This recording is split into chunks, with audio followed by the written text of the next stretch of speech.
actually talk about the topic.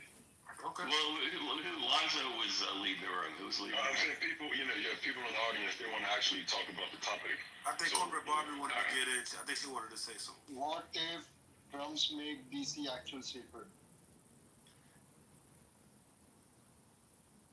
What was that? I'll shut up if somebody has something to say. I thought Corporate Barbie had something to say. I did. I was trying to get more info about the topic, like what have y'all been discussing before I got here, before I respond. I think that's a question for Notorious Al and Amici that came in a little bit later. Huh?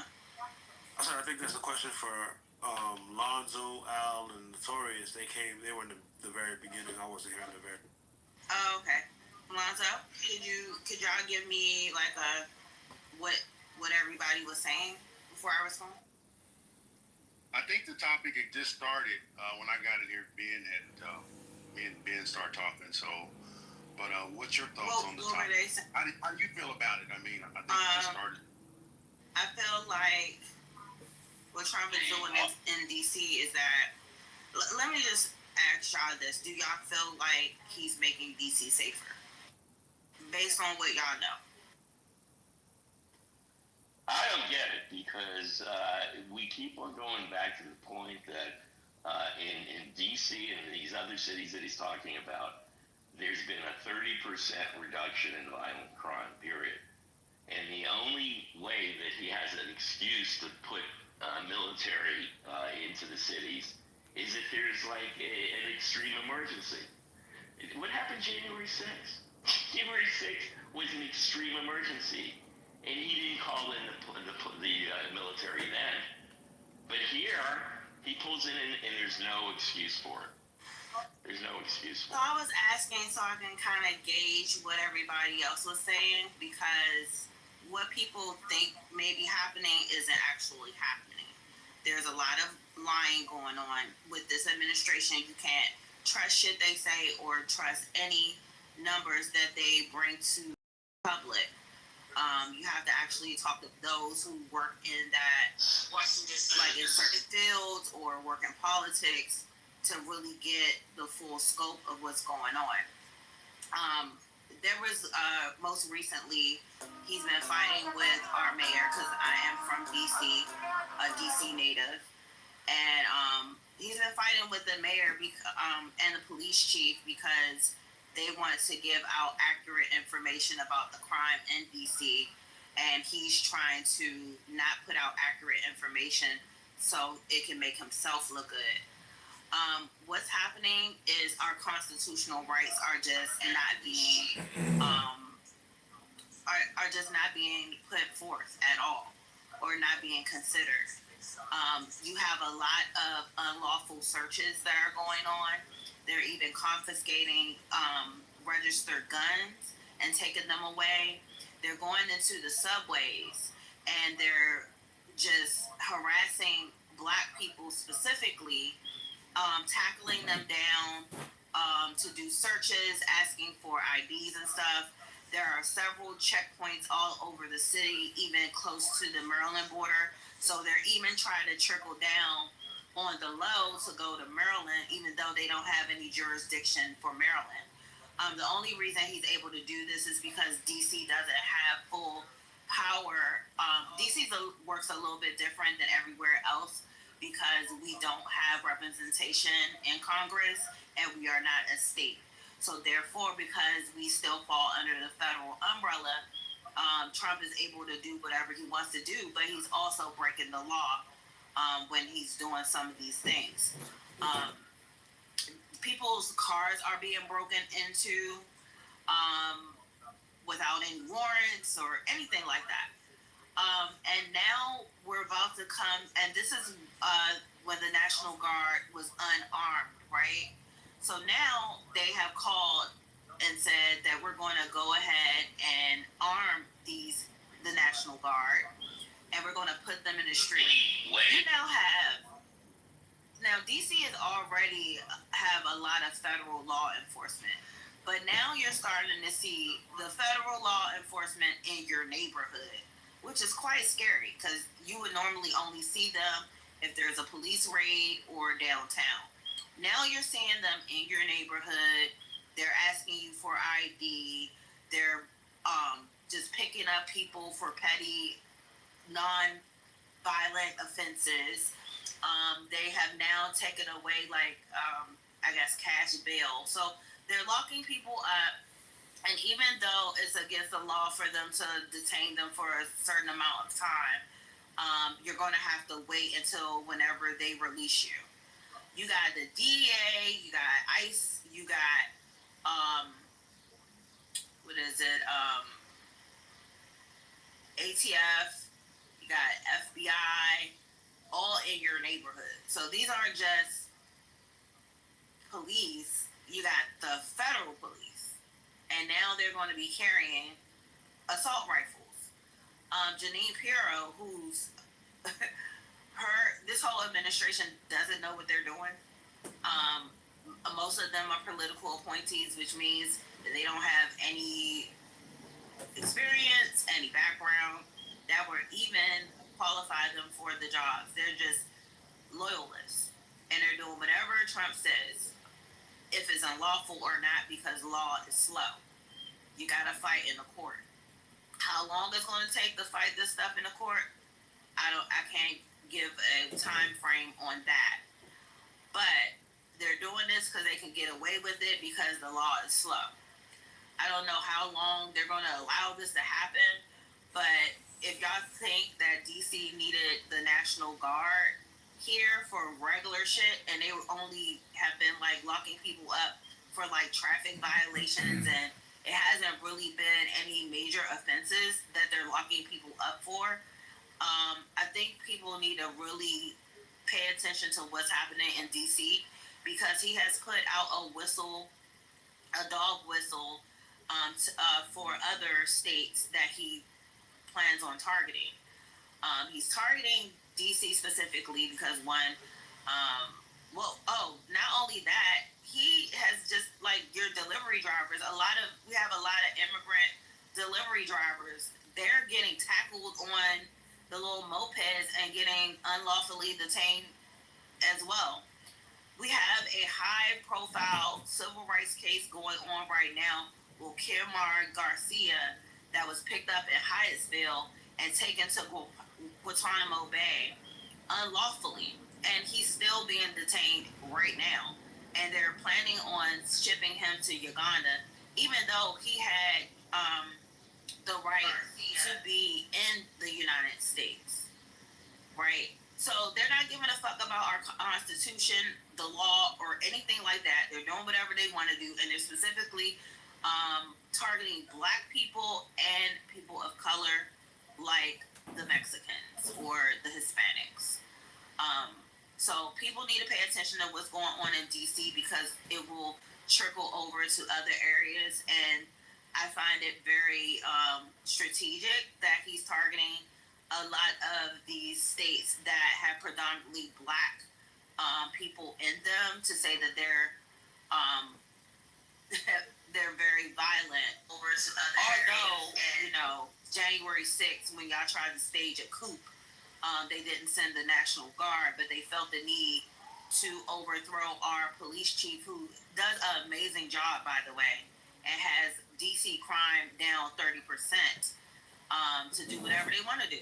So y'all should probably pay attention to what's happening in DC, because they said Chicago is next. They're going to target California and other areas.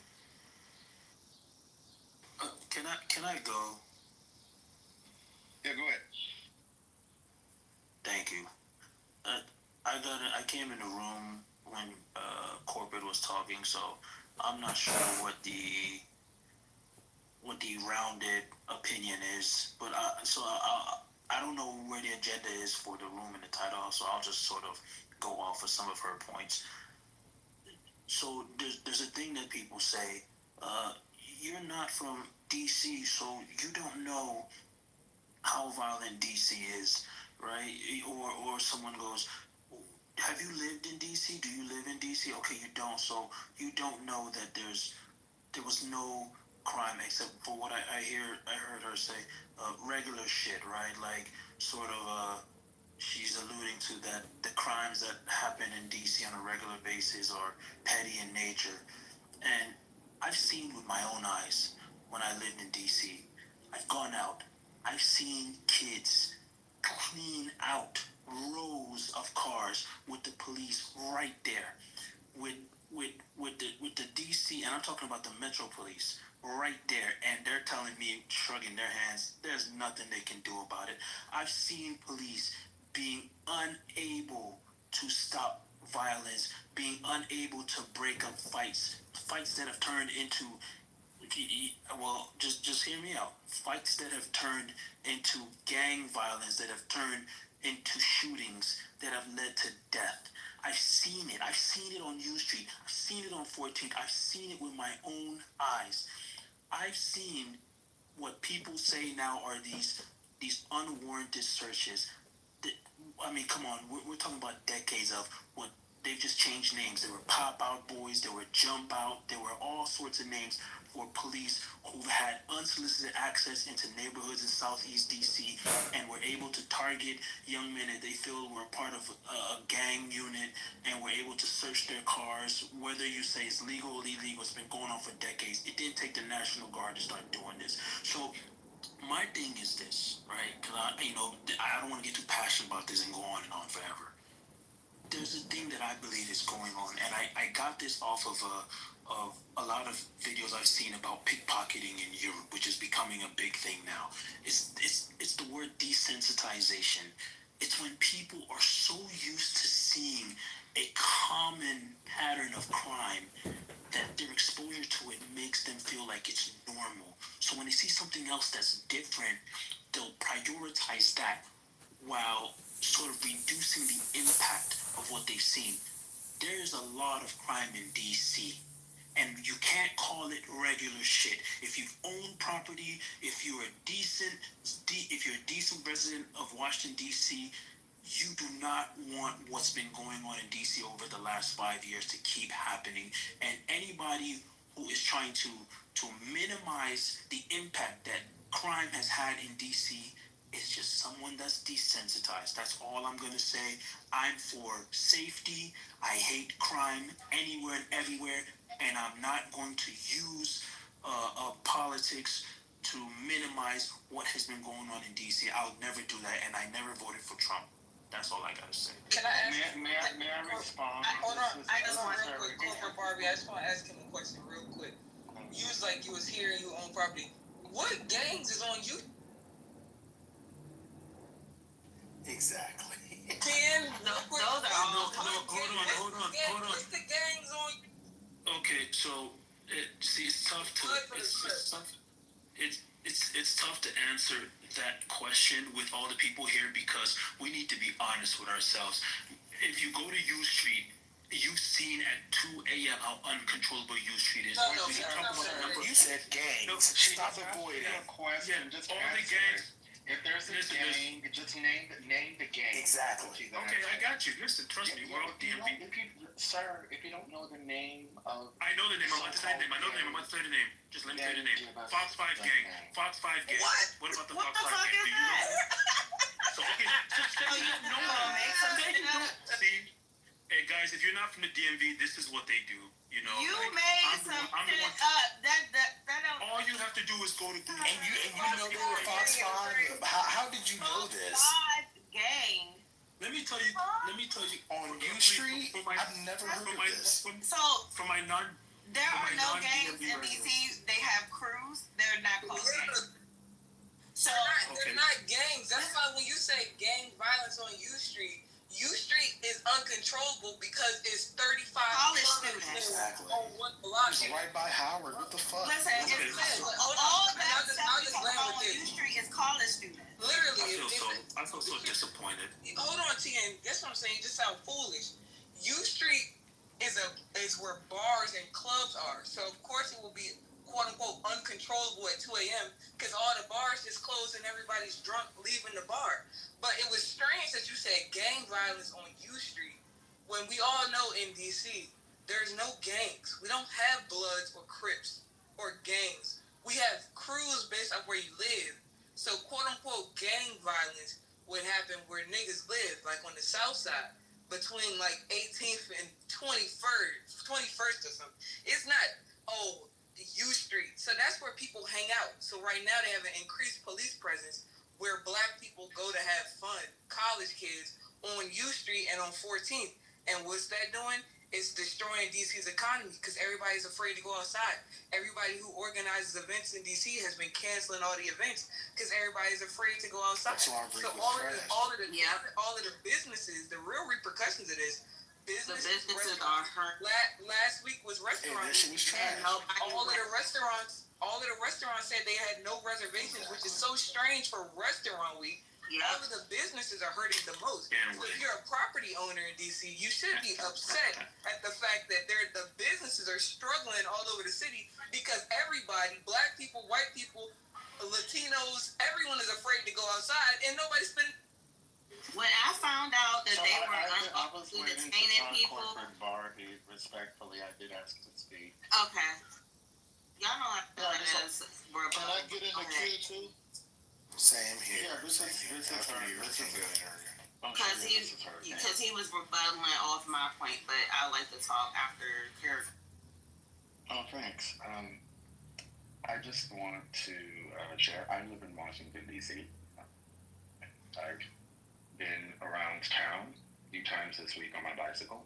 I've had a chance to observe what's happening, and it is true that the increased police presence is affecting the lived realities of people.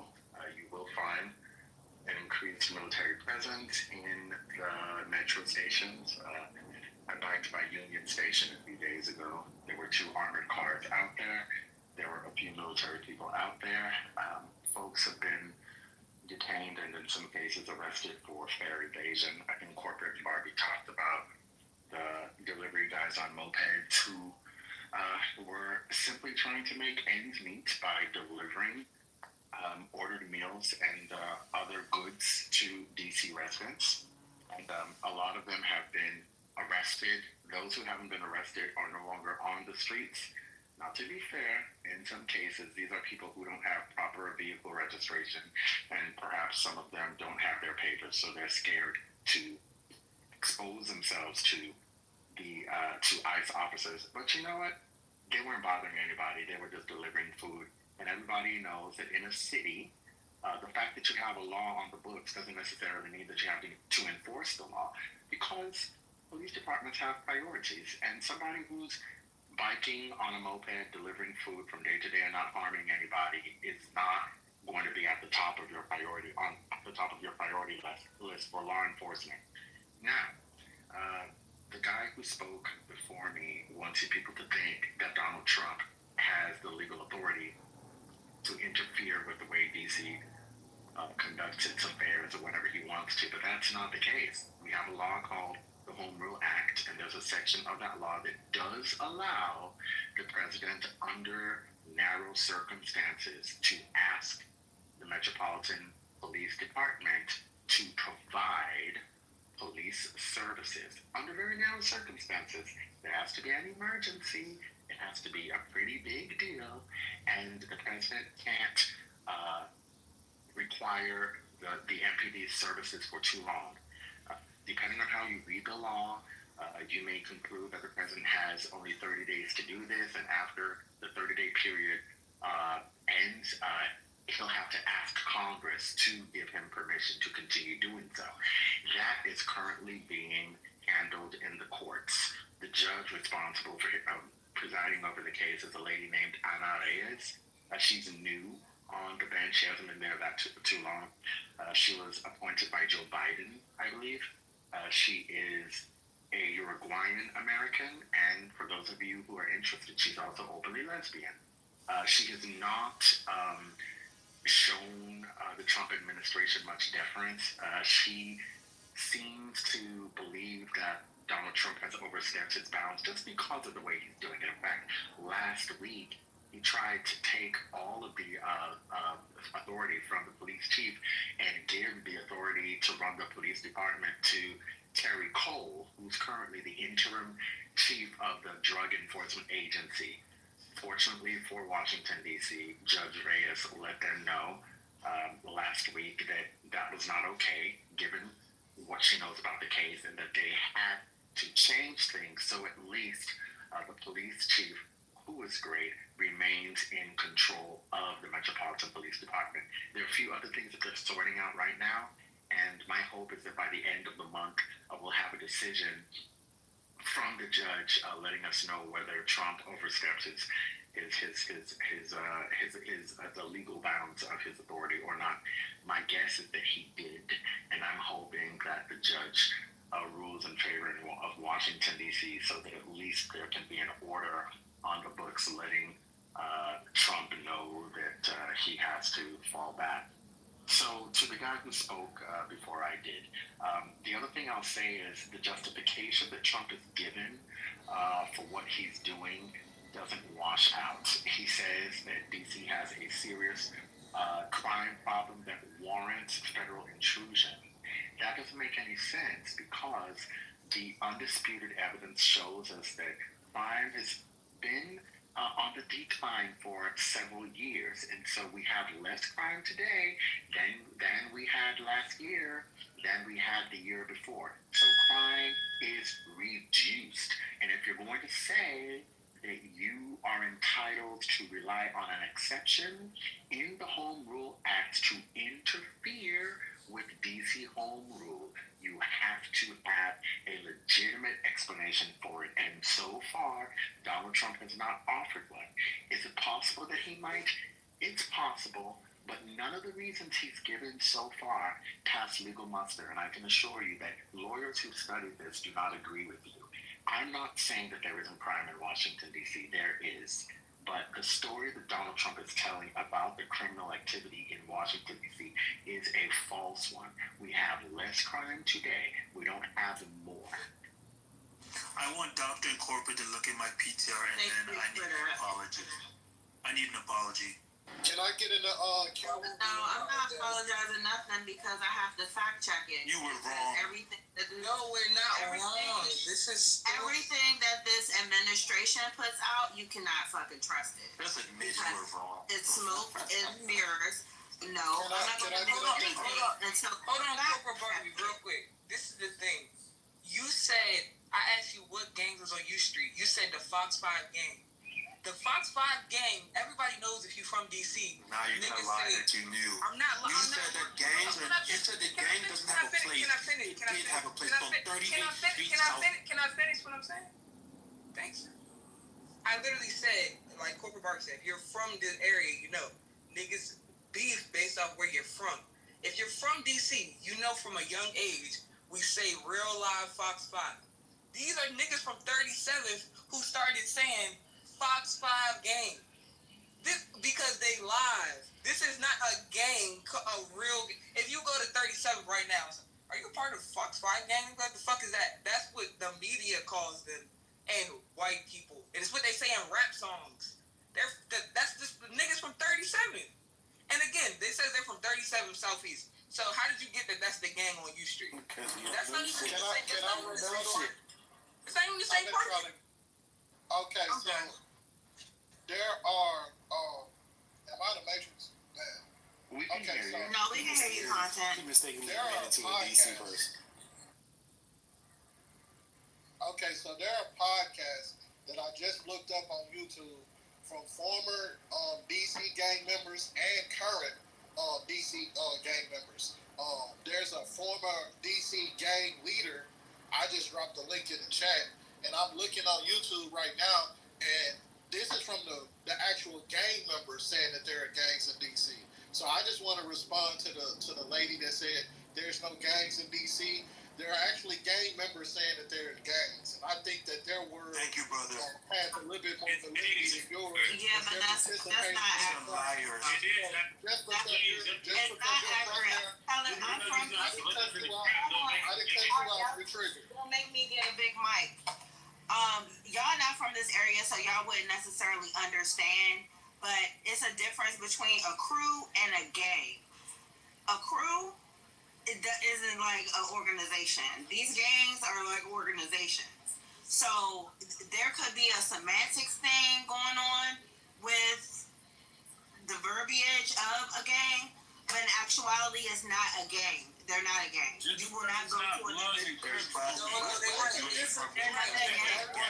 considered a gang. They're right. It's Fox. They're right.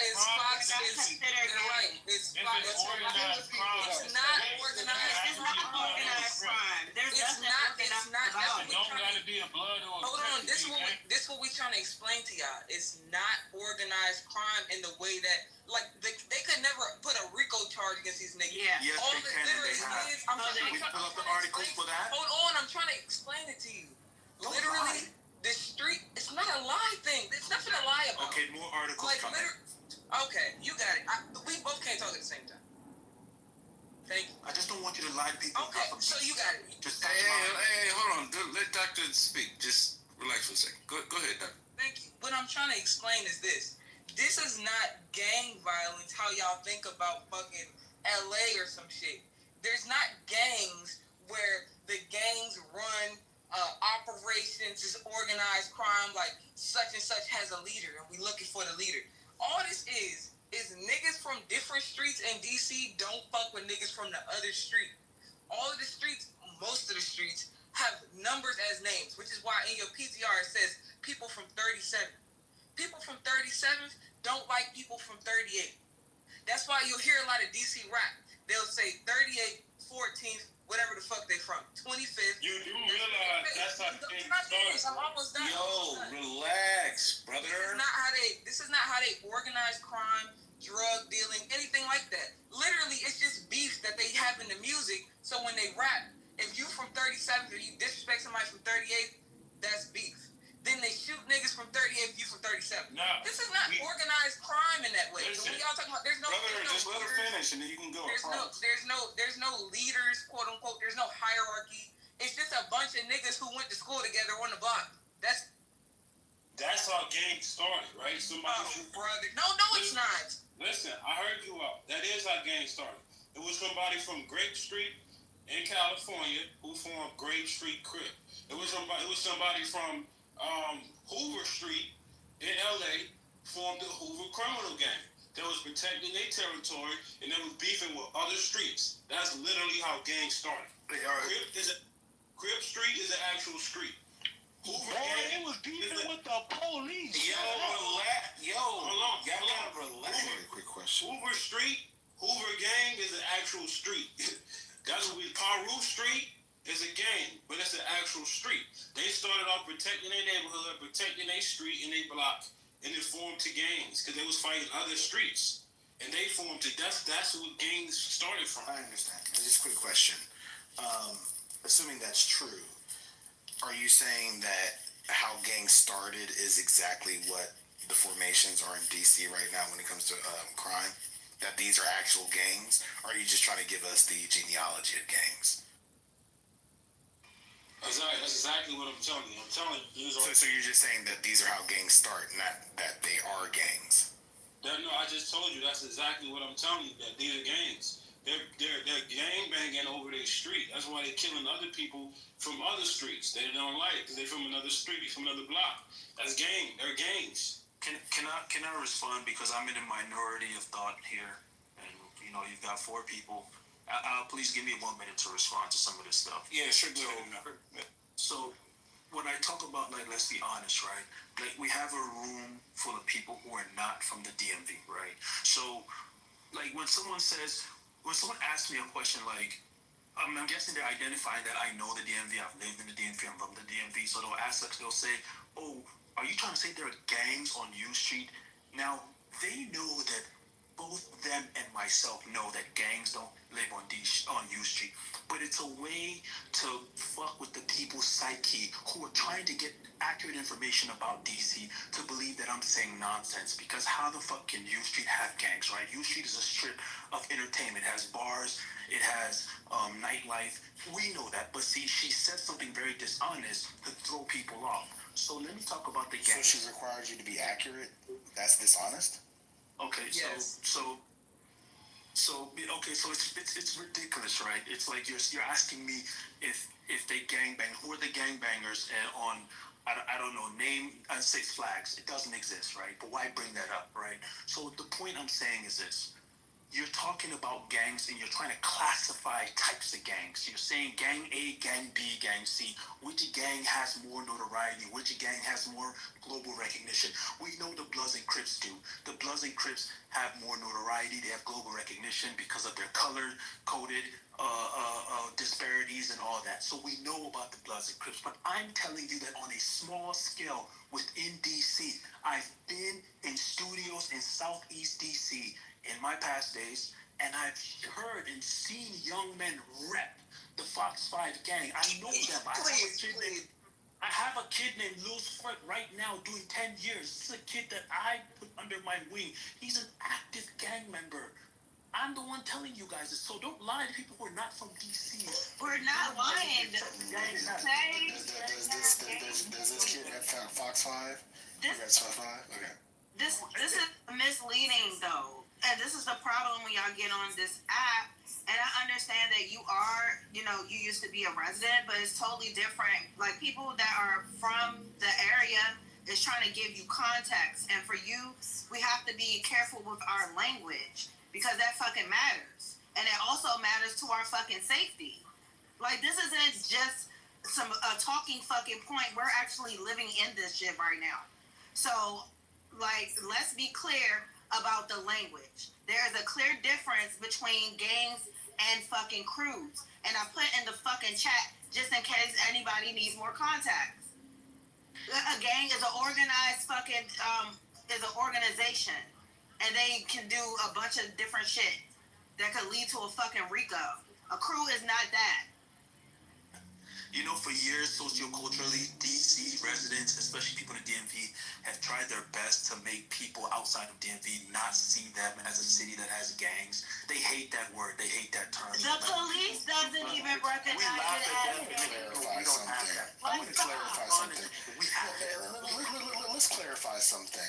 I'm from the DMV. I was born in the city, raised mostly in Northern Virginia, PG County. I work in DC. DC folks who are from DC, for example, like Dr. Library Card, understand, at least for me, when I was growing up, the DMV, while we understand it as a cohesive unit, it's really a term that emerges, at least in my mind, with gentrification. That's correct. Just because you're from the DMV doesn't mean you know anything about DC. Folks from McLean, Virginia, who don't even go to DC like that unless they want to have a little phone, don't know shit about what the politics are in DC like that, and the social relationships in DC. Folks who live in PG County, some of them don't know what the fuck is. If you live in Bowie, you don't know shit about probably what's going on in DC because you probably ain't out there like that because DC too damn far for you. So we have to stop making it seem as just because you grew up in the area. If you're from fucking Chantilly or Fairfax, you may not even know that much about DC. So just because you're from the area doesn't mean you know about what the fuck is going on in DC. I've grown up in DC in and out for a good part of my life. There are still things about DC I don't know about. But what I do know, just not to move away too much from the conversation, is that most residents, and the polls have been taken on this, hate the fucking increased police presence. We're seeing all kinds of ages. I mean, I was fucking out on Benning Road this past week, hanging out with some people. Like, seeing fucking DEA agents just rolling up on people for no fucking reason. Baseless shit. No fucking probable cause, nothing. Just rolling up on them, showing their faces. Kicking motherfuckers out of the metro station. I was at, what's that joint? Stadium joint by RFK or whatever. I was out by that metro station. Motherfucking police officers just rolling up on people. DEA agents, others just rolling up on people for no fucking reason. Like, there's no justification for this, especially after what Hurricane said, when you're seeing a decrease in crime. To make it seem, you're talking about being misleading, to make it seem as if residents actually want this shit, it's fucking bullshit. And it's to ignore the kind of work that residents have tried to do, especially DC natives, to combat crime. If this administration was serious about combating crime in the city, it would try to work with people who are on the ground who've been doing this shit for years rather than trying to assert some fucking federal force as if motherfuckers want them there. Well, one thing we do know is nobody's going to really try to do anything stupid with that amount of force on the streets. However, I do agree that what they're doing is wrong and it doesn't make sense because, like you just said, the crime has been decreasing. And for Trump to make a statement saying, hey, I want to go to Chicago next, when Chicago is at an all-time low since 2014, it literally does not make sense. But however, What we do know is ain't nobody gonna be doing nothing stupid while they out there. So That's, go ahead. Yeah, actually, we don't know that because continue go ahead. Continue to go ahead and wipe up all the niggas that need to be wiped up. So I have a question for the stage. Do you guys know what home rule is and why Congress can overthrow it? I know what home rule is. I know that Congress passed. No, not the people from DC. I want the people on DC on mute. Let everybody else answer. I'm proving a point. Yeah. Okay. Let me be more specific. The people not from DC, mute up. I mean, the people that are from DC or DC, well, from DC, mute up. Everybody else on the stage, could y'all tell me what that is and why it could be overthrown? what you saying again? Do you happen to know what the Home Rule Act is and why Congress can overthrow it? This is important. No, I don't. I actually never heard of it. No one? Anyone? Yeah, I'm not from DC, but are you referencing to DC being a district and not a state, and that's why the federal government has No, power and authority? She's not referencing that. A little bit. She said home rule. There is a law called the Home Rule Act. It was passed in 1973, and that law determines how much power DC has to govern itself. That's what she's asking about, Notorious. It's okay if you don't know what it is, but there is a law that does exist, and it gave the District of Columbia expansive powers to govern itself. The federal government does not retain superior power over DC. So, Hurricane, in your opinion, you believe that Donald Trump, what he's doing is illegal, period. Just hands down. Yes, I do. And to be honest, in order to engage in this conversation in a meaningful way, you have to understand what home rule means. If you don't, you don't have the bandwidth to have this conversation in a meaningful way. I'm not being shady, I'm being honest. Yeah, if you don't know what home rule is, then there's no point to talking. I'll speak on this. Do you know what home rule is? No, I mean the whole subject of what's going on. Do you know what DC? Mucho.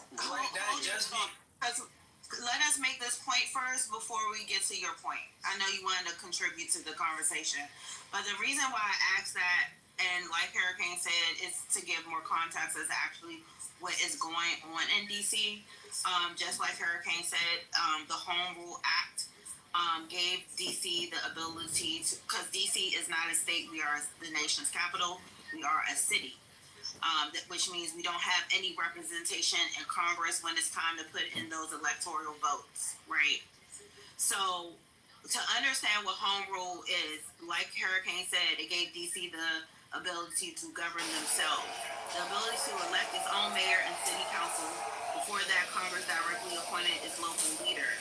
It allows DC government to pass local laws, manage budgets, and administer city services. However, DC does not have full sovereignty. Congress retains the power to review and overturn local laws, and all locally passed budgets must be sent to Congress for approval. So, because the only way that they can overthrow DC's ability to govern ourselves is to overthrow the Home Rule Act. And in order to do that, it has to be a state of emergency situation.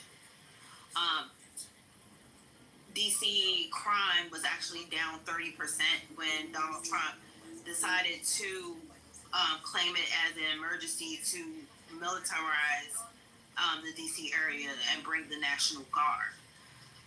So let me get into what happens when they overthrow it.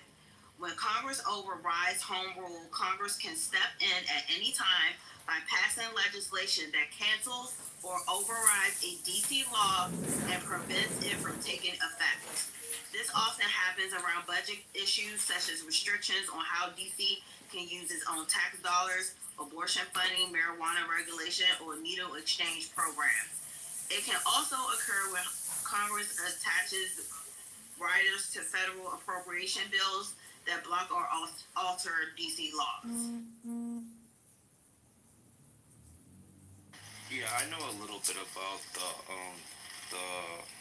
Home Rule Act, but I'm a little bit uneducated on it. I know a little bit. But I just read what it was. Oh yeah, I have some other information. So to Hurricane's point, I'll just quickly say Hurricane's absolutely right, and as Hurricane knows, I'm rarely in the position to challenge his legal expertise on most matters, if not all. And this is something that Hurricane alluded to in his first submission, which is, whether Trump in his executive order has sufficiently or legitimately declared an emergency in D.C. Of course, section, I think it's 740 of the Home Rule Act. Yeah, that's it. Yeah, which allows for this kind of, taking over, this usurping or supplanting of D.C. police, or using of D.C. police for federal purposes. This hasn't, of course, been litigated in courts. Trump comes out with the executive order. The concern is that, not necessarily at the district court level, but I think this gets to the D.C. Circuit and potentially the Supreme Court. Do the courts want to be in a place of second guessing what a president declares an emergency? Of course, that takes vast presidential and executive discretion, but we put ourselves, I think the courts rather, put themselves in a very tough situation when ultimately you would either be required to lay out a test for what would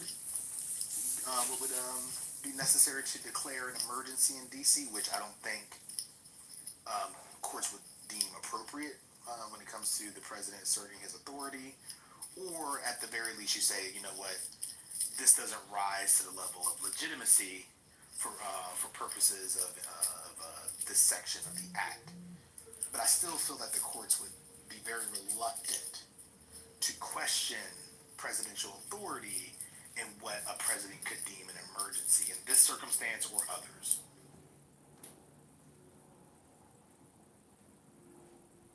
So why do you guys, I see that you guys are against this, so why do you guys think that Trump is doing this? What is his ultimate goal?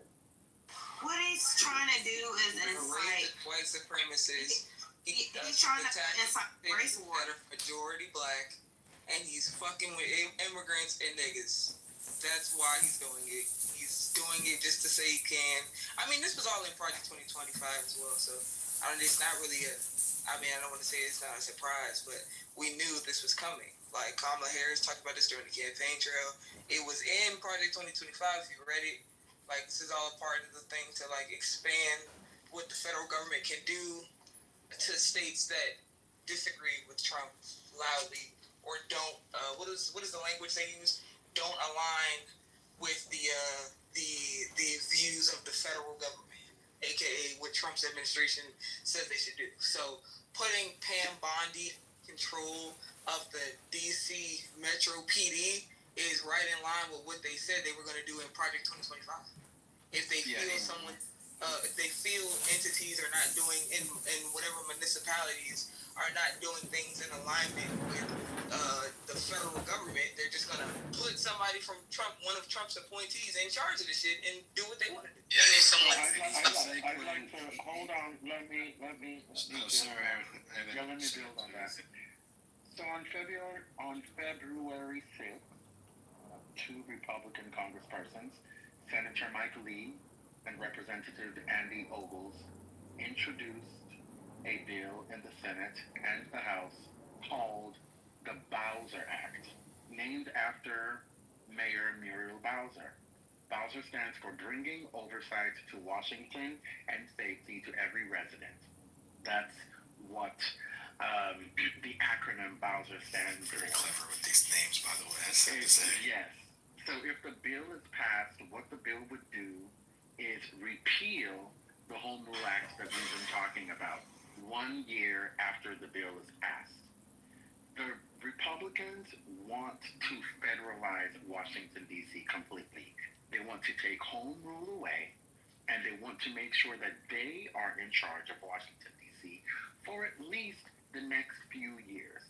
The bill itself does not have enough support in either chamber of Congress to allow it to be put on the floor for a vote.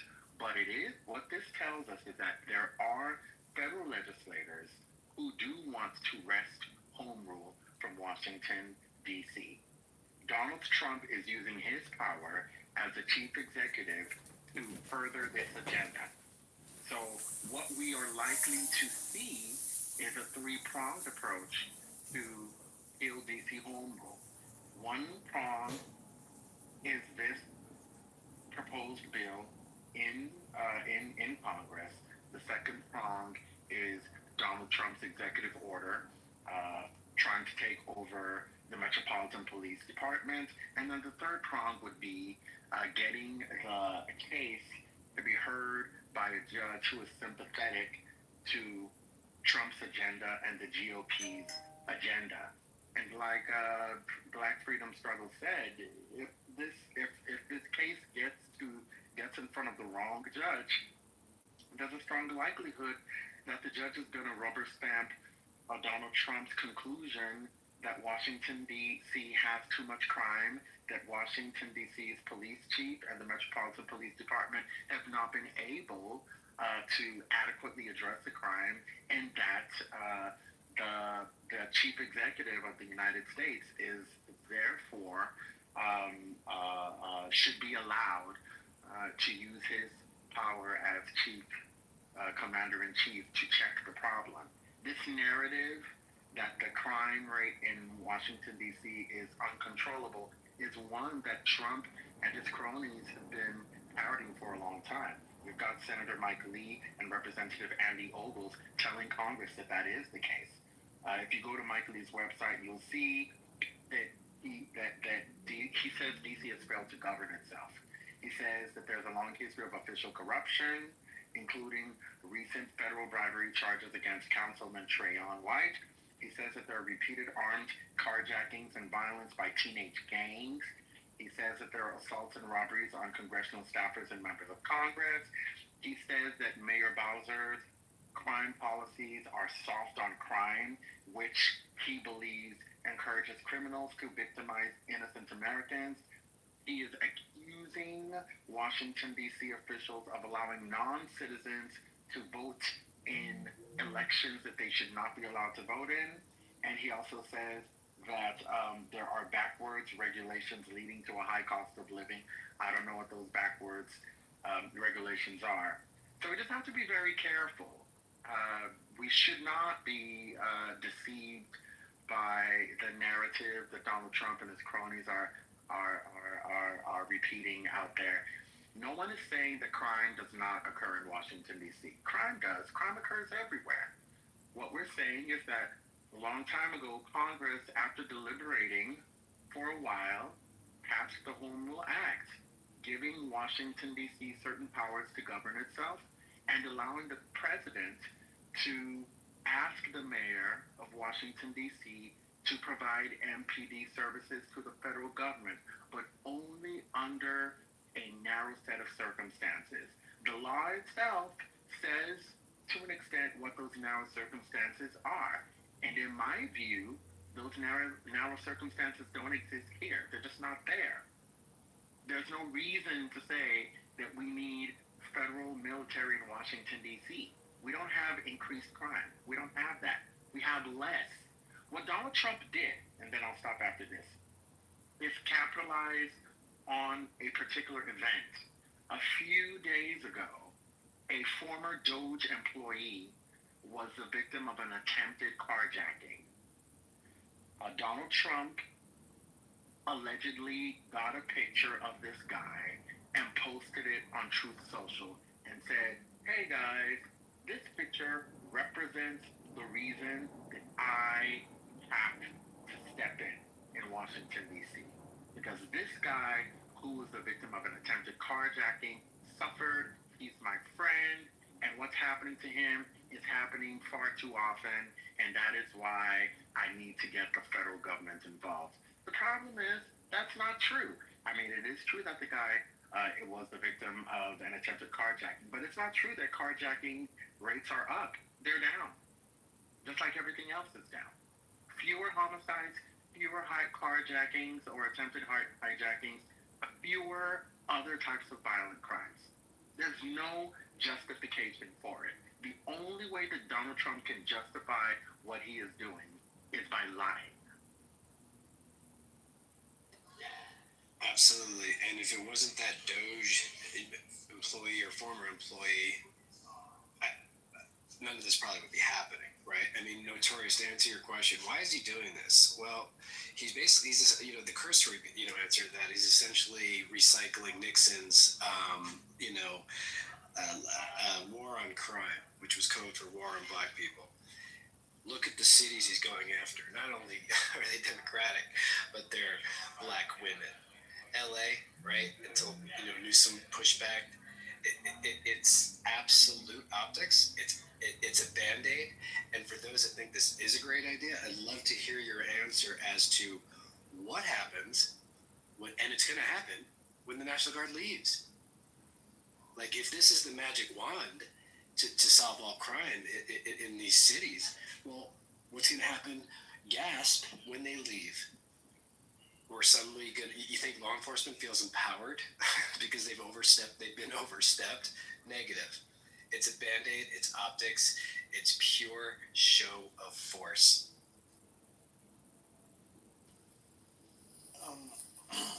No, all that's great. It's really tough because, those who believe that this is a good idea, when we think about crime in our country, it's typically left to the states and even more specifically to local governments.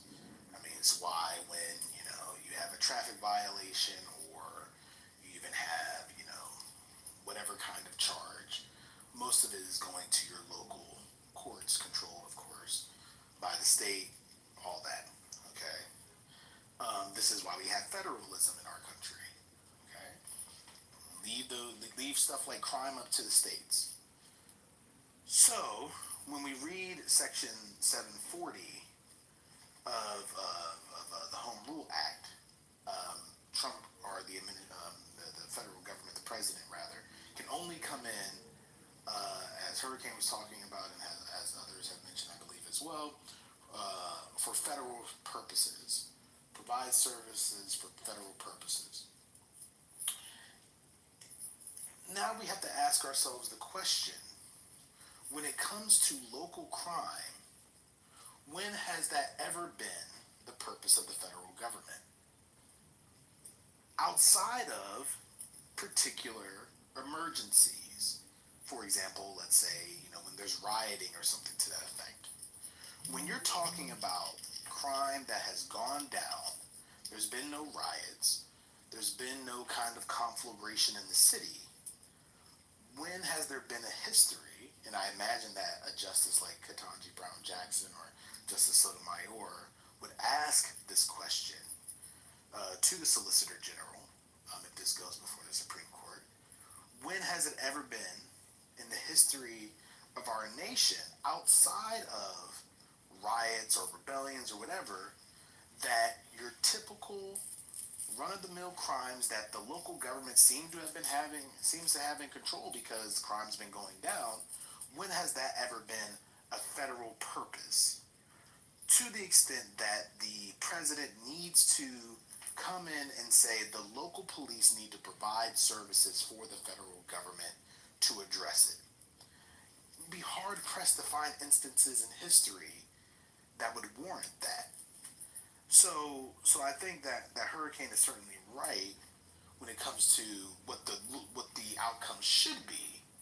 What the outcome, in my estimation, will likely be is, again, the courts don't want to be in this position, and this is kind of like like the ugly feature of our constitutional structure. The courts don't want to be in the position to second guess what a president deems to be an emergency. And so we'll probably get a few strong dissents, but I imagine that the courts will say, you know what, Trump was in his authority to come in and take over the Metropolitan Police Department for federal purposes.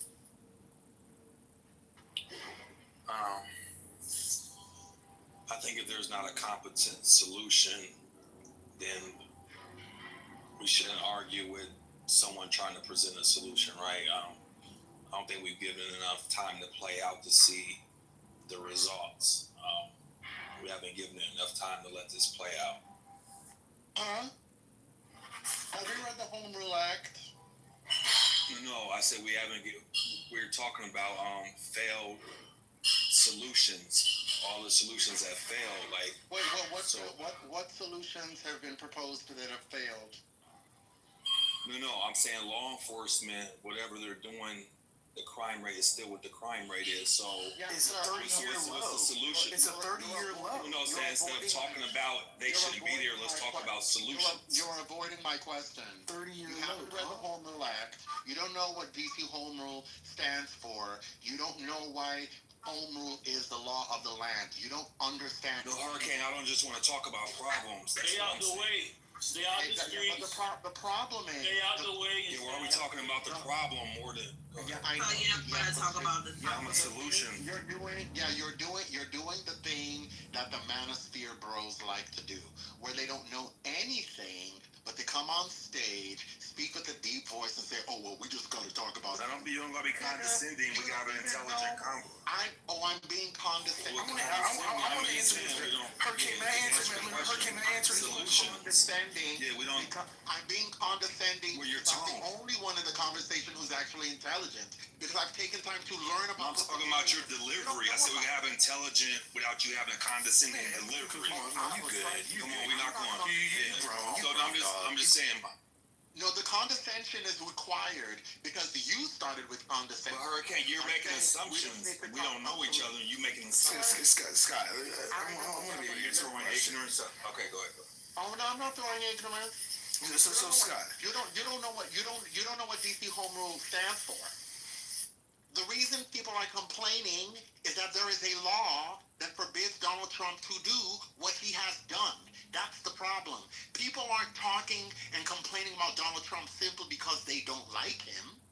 They're complaining about Donald Trump because there is a law that they understand to forbid what Donald Trump is doing. That's the problem. Okay. You read it? Hurricane, so I'm asking about solutions outside of the solution. I'll give you the solution. I'll give you the solution. Okay. Hold on. Because you're talking about the problem. Solutions. Listen, the law itself. Hold on. That's where the solutions come from. Listen, so I want to read the law before you start talking about solutions because you don't know but what you're talking you're speaking about. what's already known. Okay, we know he's breaking the law, Hurricane. Don't speak what's already known. So this is the thing. This is the thing. I wanted to answer his question. I wanted to answer his question real quick. Let me say this right. All right. I tried to see how long y'all were going to go before y'all allowed each other to speak, but it's clear that y'all probably need like a cue or something. They were doing okay, Lonzo. It lasted so long. Longer than usual when you got the Jamaican thing. Yeah, I was just going to answer the question right quick. Okay, thank you, Lonzo. Yeah, it'll be quick, really. So the solution is, to Hurricane's point, you enforce the law. When it comes to Trump, like, if we believe that we are a country of laws, we enforce the law. If there's a constitutional or a statutory violation, you enforce the law. Leaving that aside, when it comes to the solution regarding crime in D.C., the solution is what's been going on. Crime is down approximately 26%. All right? 30-year low. Seems like things were working. You let that play out. That's what you do. You don't all of a sudden intervene and say, hey, crime's going down. Let's jump in there some more. That's been the issue. You work with local folks, as from my understanding, speaking with some local organizers, working with the police, along with just being on the streets, doing the necessary work to address crime. At the end of the day, things have been working. They've been working in the city. So that's the solution. Allow the shit to play out because it's been effective.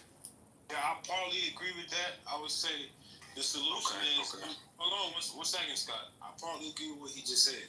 The solution is number one, y'all need to stay out of the way because if you think you're going to go down there and protest, that's going to end up in the result of Black lives dead, right? So that is exactly what you should not do. But what they do need to do is stay out of the way, do their job, do what they've been doing, not participating in crime. Number one. Number two. What they have to do is go through their politicians. Like, I don't know if y'all been watching that politician in Chicago. He spoke out against Trump, saying this is something that we do not need. Right, raising awareness in the media, in the front for it, letting them know that we are handling our city. We are taking control of our city. We don't need Trump to do that. So y'all have to really push for your elected officials to start speaking out and raising awareness. They do. This is what happens when men think that they're entitled to talk just because they have two balls Let me and a finish, dick. brother. Hurricane, let me finish, brother. And they need to go through their elected officials to speak out against what Trump is doing in order to raise awareness to get this thing ended. That's going to be difficult and hard for them to do, being that it's D.C. No, that's really quick because I haven't spoken in a minute. This is what we're trying to get y'all to understand. Mind you, as I'm at the wharf and there's 3 troops with guns right here. This is crazy. The wharf is crazy. Anyway.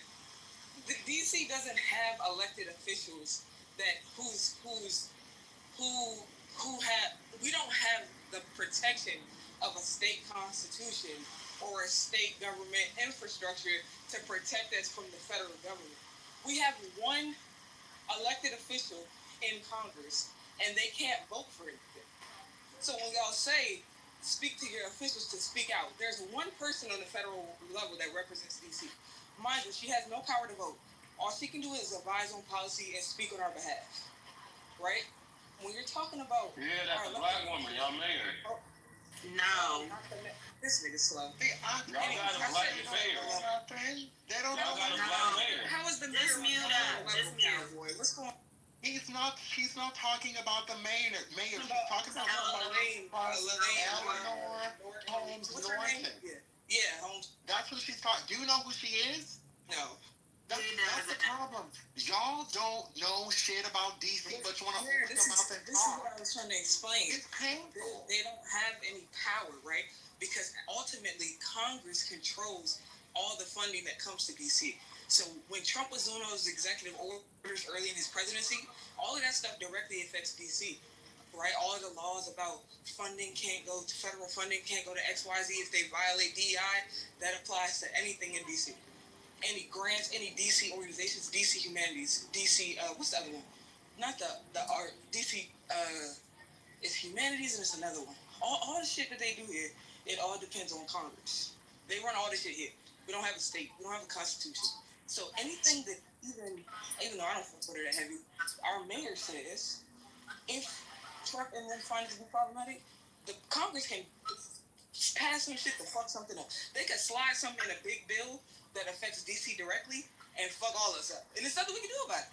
They have to walk on a line. This is so strange. Why is it 20 National Guard people at the wharf right now? Like, who is that? Because the Negroes love the wharf. That's right. There ain't no niggas out here, but this is bad word.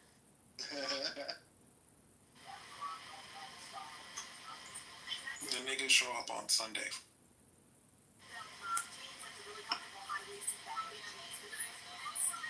Bobby, stop trolling.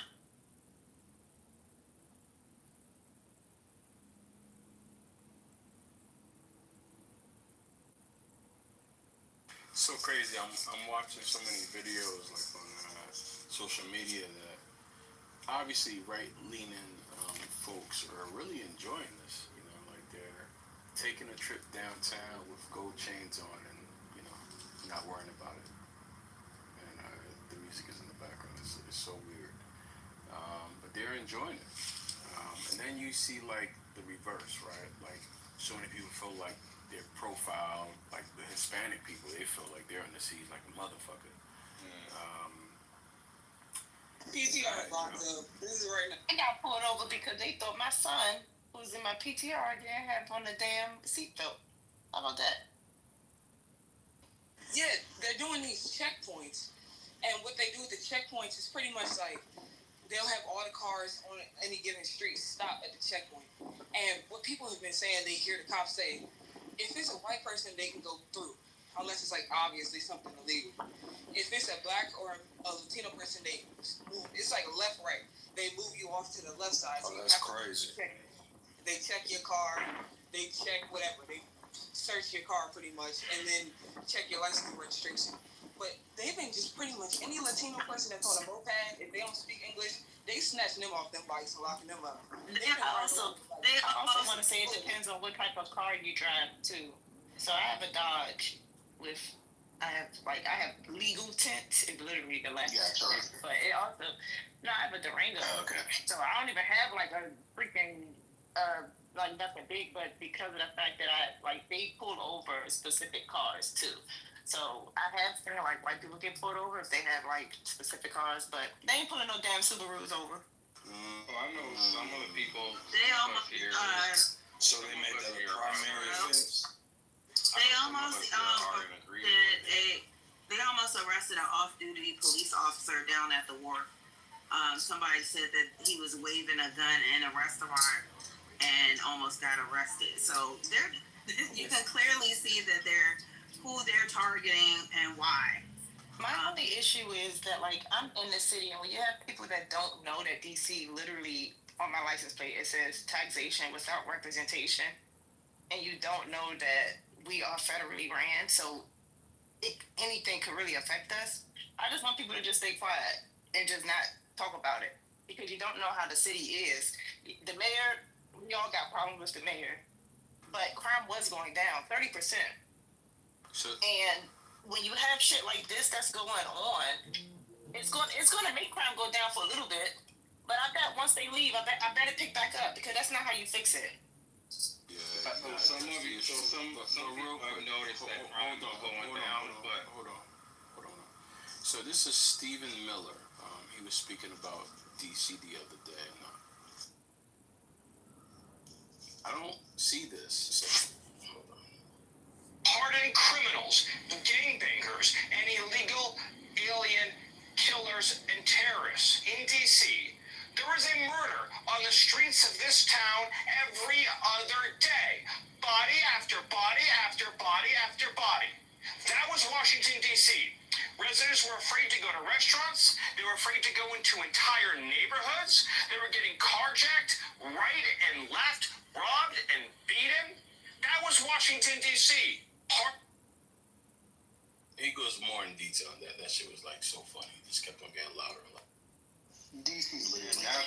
Meanwhile, white people walking their dogs down in a restaurant. DC's literally the brunch capital of the country. Thank you. Who's going to go to restaurants? Before the federal government came in, DC was popping like DC always be popping.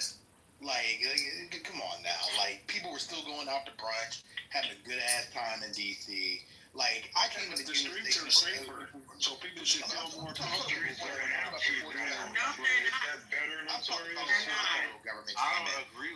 I came into Union Station every morning. This bullshit that JD Vance was talking about, how motherfuckers were afraid, families were afraid. You see lines stretched out the motherfucking Starbucks in Union Station. Nobody was afraid. People were going to, what the fuck is that shit called? Blue Bottle coffee and shit like that, getting their coffee. Nobody was tripping in Union Station. These fucking lies about what people are allegedly fearing and feeling in DC, it's bullshit. People have been going to restaurants, doing their thing before this motherfucking government came. We've seen a drop in the local economy, as Dr. Library Card mentioned earlier, precisely because of the military presence. For a president to give a fuck who says he's a businessman and cares about businesses and shit like that, to see a drop in the local economy, especially during restaurant week, which is normally going off and like shit's fun as fuck, is remarkable. But we knew this would be the outcome exactly because of this fucking unnecessary, unconstitutional military presence in the city. I do agree with you there. I was literally just in DC about a month ago, and I had a great time. So I do agree with you there. So I think Black Freedom, from what your perspective is, and I get it. I'm out here as well. I'm in Virginia. We come down to DC. I mean, I work in Crystal City. Come to DC all the time. In just the last, maybe I say the last 5 months, and it's definitely been happening a lot longer. I think it's picked up within the last 2 years, but just in the last 5 months, yeah, there has been an increase in carjackings. Like, jokers, you come out at night, y'all go into a lounge or a club, and you come out, and there's about 30 cars in a row who all got broken into. And within the last 5 months, there's been 5 people who I know who've had a sibling or a family member who happened to come out while the carjacking was happening, and they got shot. Like 5 different people. One of them passed away. And that's been there has been a huge increase in the way that carjackings have been happening, and it's actually started to spread outside of just DC. It's actually moved into the Northern Virginia area over near Arlington and Alexandria into the apartment settings. So has there been a change, I would say, in the crime and the way that crime has happened inside DC? I would say there's been a change. It depends on when we say that crime is decreased. We really have to look at the data and where they're pulling that from. Because obviously a lot of the people that were in DC a long time ago got pushed out to Charles County and whatnot. So DC has become a lot more diverse, and you see a lot more white people in DC. So yes, crime has definitely changed, but the severity of crime and what's been happening now, I'd be crazy to say that there aren't a lot of people that are in DC or in the surrounding area that's like, yeah, this probably does need to happen, because we know that the police. And they can't, it's not that they don't want to do anything, they can't do anything based off the regulations that are pressed upon them in DC, and that's the same thing for Maryland. We all know that you can speed through Maryland and ain't nobody really gonna pull you over, because the cops don't really do much for that. So, I mean, I'm not with the method, but I understand the intent behind what he's doing, and I'm not a Trump supporter, I ain't saying that, but I understand that. I agree with you. I just looked at the statistics just so we can all be on the same page.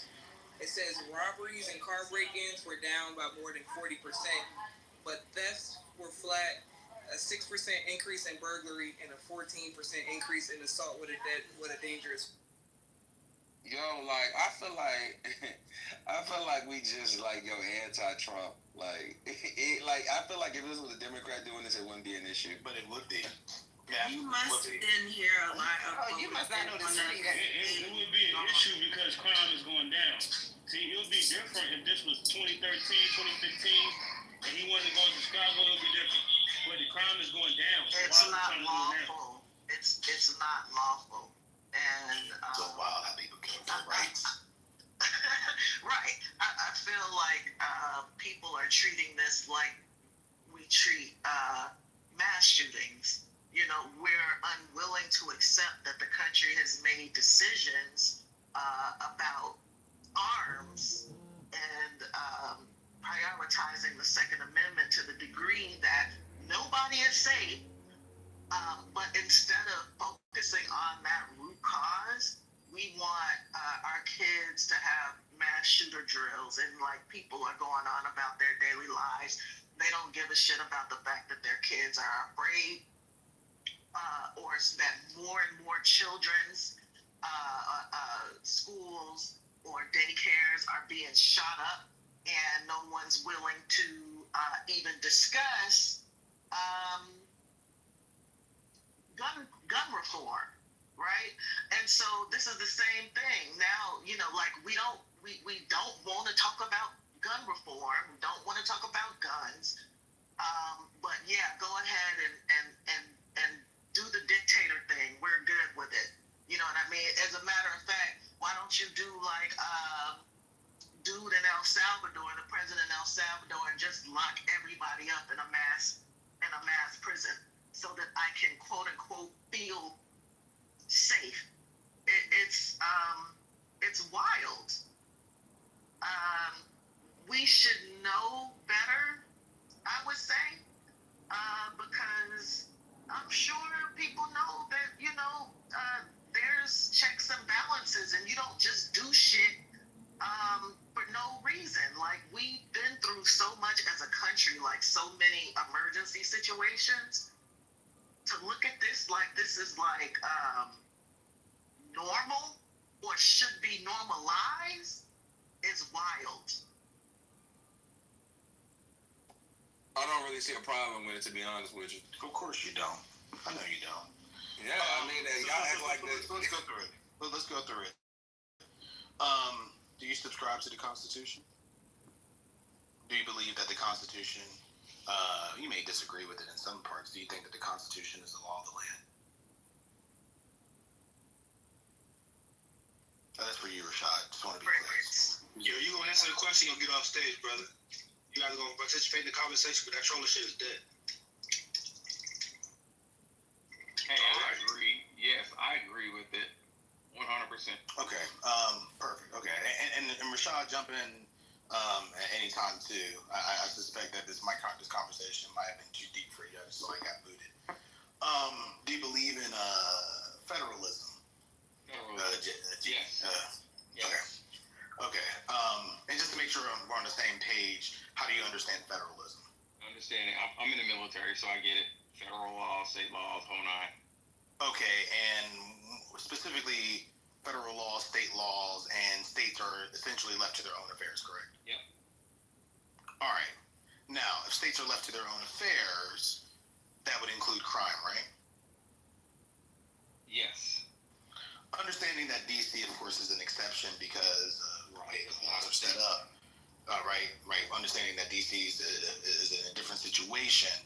As a matter of principle, because we believe that crime should be left to the states or local entities to govern, do you believe, or rather, what do you feel are the exceptions for the federal government to step into state affairs and local affairs? Y'all claim y'all not a state. So that's number one. Let's talk about that. Yeah, I say y'all not a state. So I just said as a principle. I just said as a principle, understanding that DC is in a different situation. Exactly. So if y'all not a state, then and it's under federal rule. So I said. Yeah, but if it's under federal rule, that means he can do what he wants. Yeah, but he said that. We're tracking that. He's talking about the principle. He said that. Not exactly. Well, I mean, he's tracking that DC is in a different situation. So he's talking in general, even if we were talking about. So I'll keep going with what she's going with, Black Freedom. The president can't just do anything. He needs to have a justification to rule a state of emergency. And it hasn't been anything as of right now to prove the justification for the National Guard, and that's the problem. DC doesn't have authority of their own because we are still under federal rule because we're not a state. This isn't a party issue at all. This is literally about our constitutional rights and the rule of law. Well, he gave a reason, though. Y'all just don't like it, but he gave a reason as to why he did it. So what the fuck are you? Are you not listening? Yeah, you just said he needed a reason to do what he did. Yeah, and I just told you that there was no justification for the reason that he did that. So either at this point you're just being willfully obtuse, or you just not. The man gave a reason and justified. And it was not justified as of yet because the law is slow. They're literally in the middle of court about this. I think we walk down what Black Freedom is saying. I really want to walk down that. Exactly, and so that's why I was going to go to you and Cowboy. After you, is it Jiddy? How do you pronounce that? Jide. Okay, right. Cowboy can jump in after you. What would the exceptions be to encroaching on the principles of federalism when it comes to states and local governments being able to handle their own affairs, especially when it comes to crime? When the state is unable to handle it. Okay, and what would be indications that the state is unable to handle? Normally, that would be the governor asking for assistance. Governor asking for assistance. Are there any other exceptions that come to mind?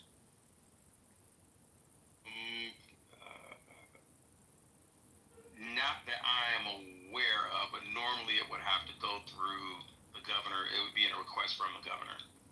Okay, so let's just stick with that exception. Outside of that exception, you believe that the federal government should not enter into the affairs of state and local entities as it pertains to crime, right? Should not, but there are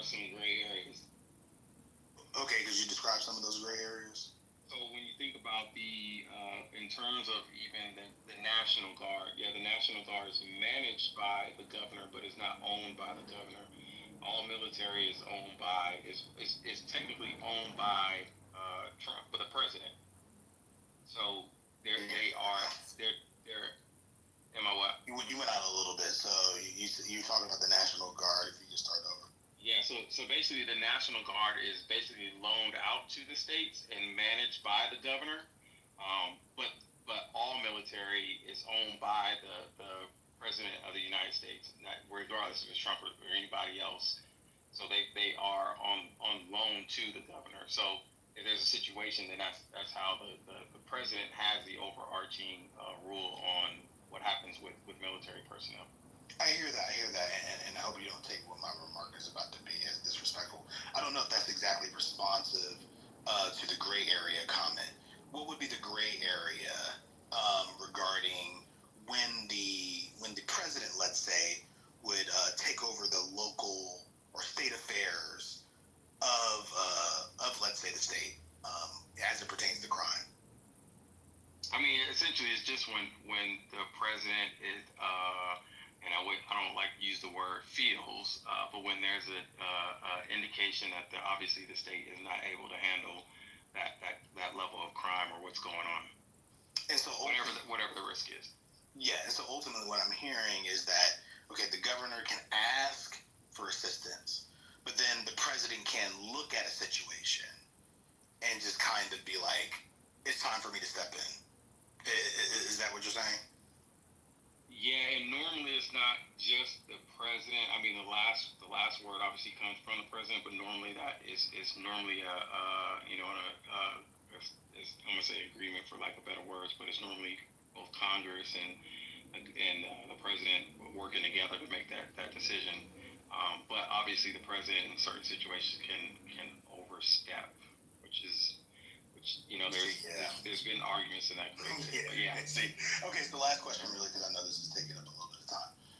If this wasn't happening in Washington D.C., and let's say this was happening in, I don't know, Arlington, Virginia, Arlington County, do you think? And Arlington had similar statistics, and Arlington having a state government, state constitution, all those different things. Again, we're just sticking with the principle of the thing.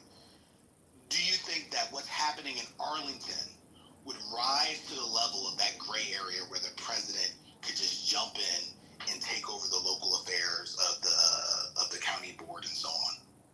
Right, and this is where you kind of get into the gray area of that legality, right? So if we were saying Arlington, or let's use a real case scenario, right? Somewhere where we kind of think why wouldn't the government have stepped in, right? So let's instead of going to DC where the crime rate is the crime rate, but not to the extent of what we know Chicago is. So why wouldn't he have not used the same level of measure of tactics towards Chicago and chosen DC first? Now, do we recognize that there's some issues in Chicago, or any place where it's made the list of being the murder capital of the United States, right? Would that be the suggested way to go? I think that's when we're talking about two different styles of leadership, right? In the style of leadership, if you haven't been groomed in government and you're just a person that's like, listen, I see a problem, here's a solution. I get it that the local government has been, trying to manage a solution, like we say Chicago, the government, the local police, they've been managing this situation for a number of years now. And we're still seeing the issue at the rate that it is. A person that hasn't been groomed in politics is going to be like, listen, I got an answer. Here's how we're going to smash that, right? And I think that's the approach that Trump is taking. Whether we agree with it or not, by the way. When we look at, so obviously we know that data is one thing, the severity of a situation is another, right? So I know I'm a big data person, but we understand that we can't always rely on data to describe exactly what's going on, right? Okay. We all recognize that when we're talking that there are more mass shootings in the United States than anywhere in the world. And so while we're talking about Chicago and crime and where people are getting shot, let's recall that the same week Trump pulled this shit, The CDC was shot up. I believe there were casualties. A Target in Austin was shot up. I believe there were casualties. We know that people get shot up at church, synagogues, preschools, college campuses, high schools. Why are we doing this specialness when it comes to Black people? Don't you get it? They're not going to do what really needs to be done to protect all of us or to reduce gun violence in the nation. They have not chosen you. They have chosen the gun lobby. They have chosen guns. And we just have to deal with it. This is a consequence of our freedom. This is what they say when they blow their toddlers away.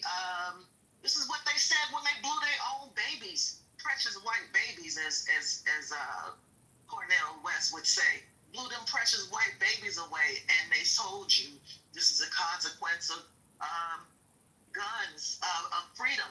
We'll have to put guns in the hands of the teachers. We'll have to put military in front of the schools or what have you. This is what we've chose as a nation. So what are we doing? So what are we talking about?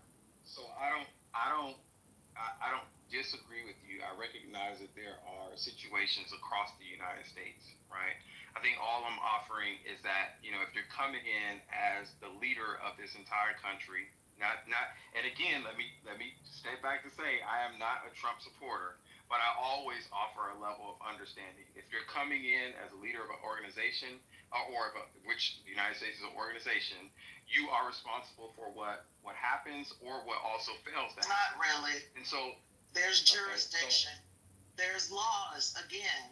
Like, goddamn. You think Trump is the first? Y'all act like this is the first president we've ever had, and the most creative president we've ever had. He's not creative. He's not effective. Everything he does almost fucking destroys. I mean, he's fucking tanking the economy. Like, what is it about this man that makes his brash and rash bullshit that always backfires, and you ain't never seen it ever in your goddamn life, ever read it in no history books, but you're just like, we know what the Constitution and the Bill of Rights says. We know that he's calling out blue states and black mayors in particular, even though there are higher crime rates in red states. We know all of that. That's data, right? But we can't come to a conclusion other than maybe he has our best interests at heart. And Biden did. Biden had our best interests at heart. Can I ask you a question? Well, I have two questions. How does the military help with homelessness? Because y'all keep talking about. I don't think it's I'm literally talking to the military. I don't think it's the best. Hey yo, she asking me to let her finish. This is so crazy. How does the military help with homelessness? Because y'all kept talking about 10 cities. So tell me how bringing the National Guard is a solution to homelessness in DC, and then I'll ask myself. Well, I can agree with you on that. I think that's going to help anything. But in reality, what's actually going to help homelessness? Because you got a huge population of homeless people who just... Right, but you got maybe affordable housing, right? But you also have a huge demographic of homeless people who use the word, some programs or something. So I don't think homelessness problem, but I think his strategy is more so more personnel and hands to be able to remove them. Now I'm not in support. Thinking more so his strategy, he just needed personnel to be able to move them to wherever he's moving them, which is obviously not good. But so you never answered the original question, and my thing is this is so frustrating, right? Because I just become willfully obtuse about certain situations. Like you, and for you to be in close proximity, I think you would at least pay a little more close attention to what's actually happening. People that are gun owners, how do y'all feel about him just unlawfully doing car searches and taking these registered guns? Well, they're not taking my guns. That was a huge. They will take whatever the fuck they want. They're not taking my guns. They will take whatever the fuck they want. I'm in the South. That's the reality. I'm in the South. They're not taking that gun. We're talking whatever the fuck they want. This is the reality of the situation. Is what we're trying to tell you, and it's starting here in DC. You may say, "Oh, they're not going to do this." Yes, the fuck they will. You said they're taking the guns by what means? Right. Under what law? They don't have no means. They just taking them up. I'm in the South. They're not taking our guns. They will. No, they're not. I'm in the South. They will. And they don't give a fuck about the right Cowboys. That's what's happening right now. Does it matter if they take away other people's rights, like constitutional rights in the country? Like, how do you think that psychologically, if they would take away, especially for black men, if they would take away anybody else's rights in this country, what in the fuck makes you think that they're going to respect your rights? They're already coming for your voting rights. I mean, I'm a part of, but at the end of the day, though, I'm a part of the government. One second, because I want to say this, because at the end of the day, I am a government worker, right? I am in the National Guard, and I'm in law. You're in the military, yeah. Yeah. My guns. But guess what? They almost arrested. What are you fighting for at this point? They almost arrested a police officer. They don't give a fuck. If you look black and you got something, they'll take it. They'll lock your ass up and ask questions later, whether you're in the military or not. They don't, unless you got on your uniform and you're carrying a gun, you ain't safe. Yo, y'all really, y'all know this safe. Hey, look, y'all know this fear-mongering. The Constitution, Hey, look, y'all know this fear-mongering shit is exactly what This ain't fear-mongering anything. This is exactly I'm just saying, look, we hear you. I hear you. But this is what I'm saying, right? So we'll come to another election, right? And I just want to know, right? Because the method that you're using to explain why you should not vote Republican in the next election, it didn't work last time. So what I'm just saying, wait, hold on, let me finish my point. Wait, just because we disagreed on me, you gotta cut me off. Wait, just because we disagreed on me, entirely irrelevant. No, because the thing is, right, we're kind of running this same narrative, like they're gonna take our. Wait, let me finish, yo, when you disagree with everybody, you just don't shut the fuck up. So my thing is, like, I'm just saying, is that look, just because this whole thing about they're gonna take our guns and they're fear-mongering, I agree that what he's doing is a bit aggressive.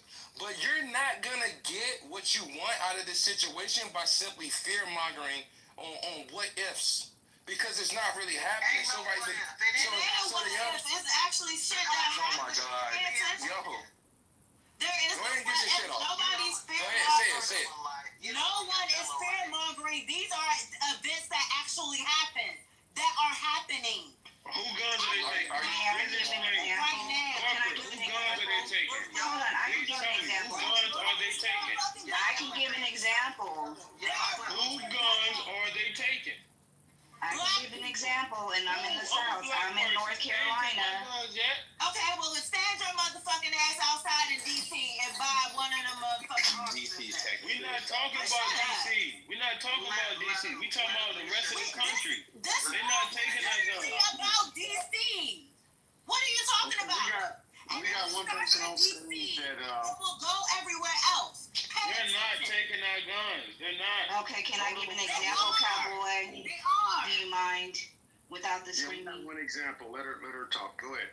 Okay, my son goes to court next week. 4 of his friends were in Raleigh, North Carolina. They took all of their guns. It's open carry here. We don't have permits here. All of their guns were in their cars. 2 of his friends got their case dismissed, but they haven't gotten their guns back yet. Yeah, My son goes next month. Hold on just a minute. Let me finish. My husband's law enforcement cowboy, so he even tells I'm me law enforcement how too. many guns. I'm law I enforcement. don't. I'm from Raleigh. Okay. I'm from Raleigh. So then you should know Raleigh actually has had an increase of them taking guns, especially of our young black males here in North Carolina. There were so many men in that courtroom where their guns have been taken. So you can't sit here and say they're not doing it already. Right. And it takes forever for these boys to get their guns back if they get them back. No, there's no reason. That's why their cases are hold on just a minute, cowboy. Can we be respectful just a little bit? Because I don't want to yell. I usually don't even get on fucking stages. Bro, corporate wouldn't even let me finish talking because she disagreed with me. I want to respond to okay. I want to let her get her stuff off. You can respond to me. No, I'm not getting nothing off. I'm just giving you an example. Well, I'm just saying the next time someone's speaking and you don't disagree with us, let us finish talking too. Well, who are you talking to, Rashad? I'm not even talking to you. That's not even me. Your exchange. I don't know what. Y'all are emotionally unintelligent at this point. You got a young lady over here who won't shut the fuck up when people who are on the other side of the table start but what does that have to do with me? I'm talking right now. Because the only reason she's shutting up is because she agrees with you. Let her speak. You got one more shutting up before I cuss your motherfucking ass the fuck out. Shut the fuck up. Ugly fuck. Okay, y'all. It's okay, y'all. It's okay. It's Clubhouse. But anyway, so my son goes to court on the 5th of next month. 2 cases have already been dismissed. There was no reason other than they were walking downtown Raleigh. And the police, they weren't even in the car. Their guns were in the car on the seat. And the police happened to walk by and they looked in their cars and they took their guns. Each of them were driving their own individual cars. So, Cowboy, there was no reason. Even the lawyers are saying that. So, I don't know why you're saying it's not happening, because it is happening here already. Why are they going to court? How long? Can I please respond to it? How long, bro? Can I please respond to it? Yeah, please respond. You know what? You know better than I know, because I'm not in that situation. What I was going to say is, even though, you don't need a permit in North Carolina to open carry, but you do have to have a permit to conceal carry. So while if they on their seat is not concealed, baby. Yeah, if it was out in a seat and visible, then I would agree those officers are wrong. However, you know what I'm saying? Yeah, if they seats was out in plain sight, plain view, then that's open carry, and them officers were wrong. So I mean, I don't know, I won't dare, but hey.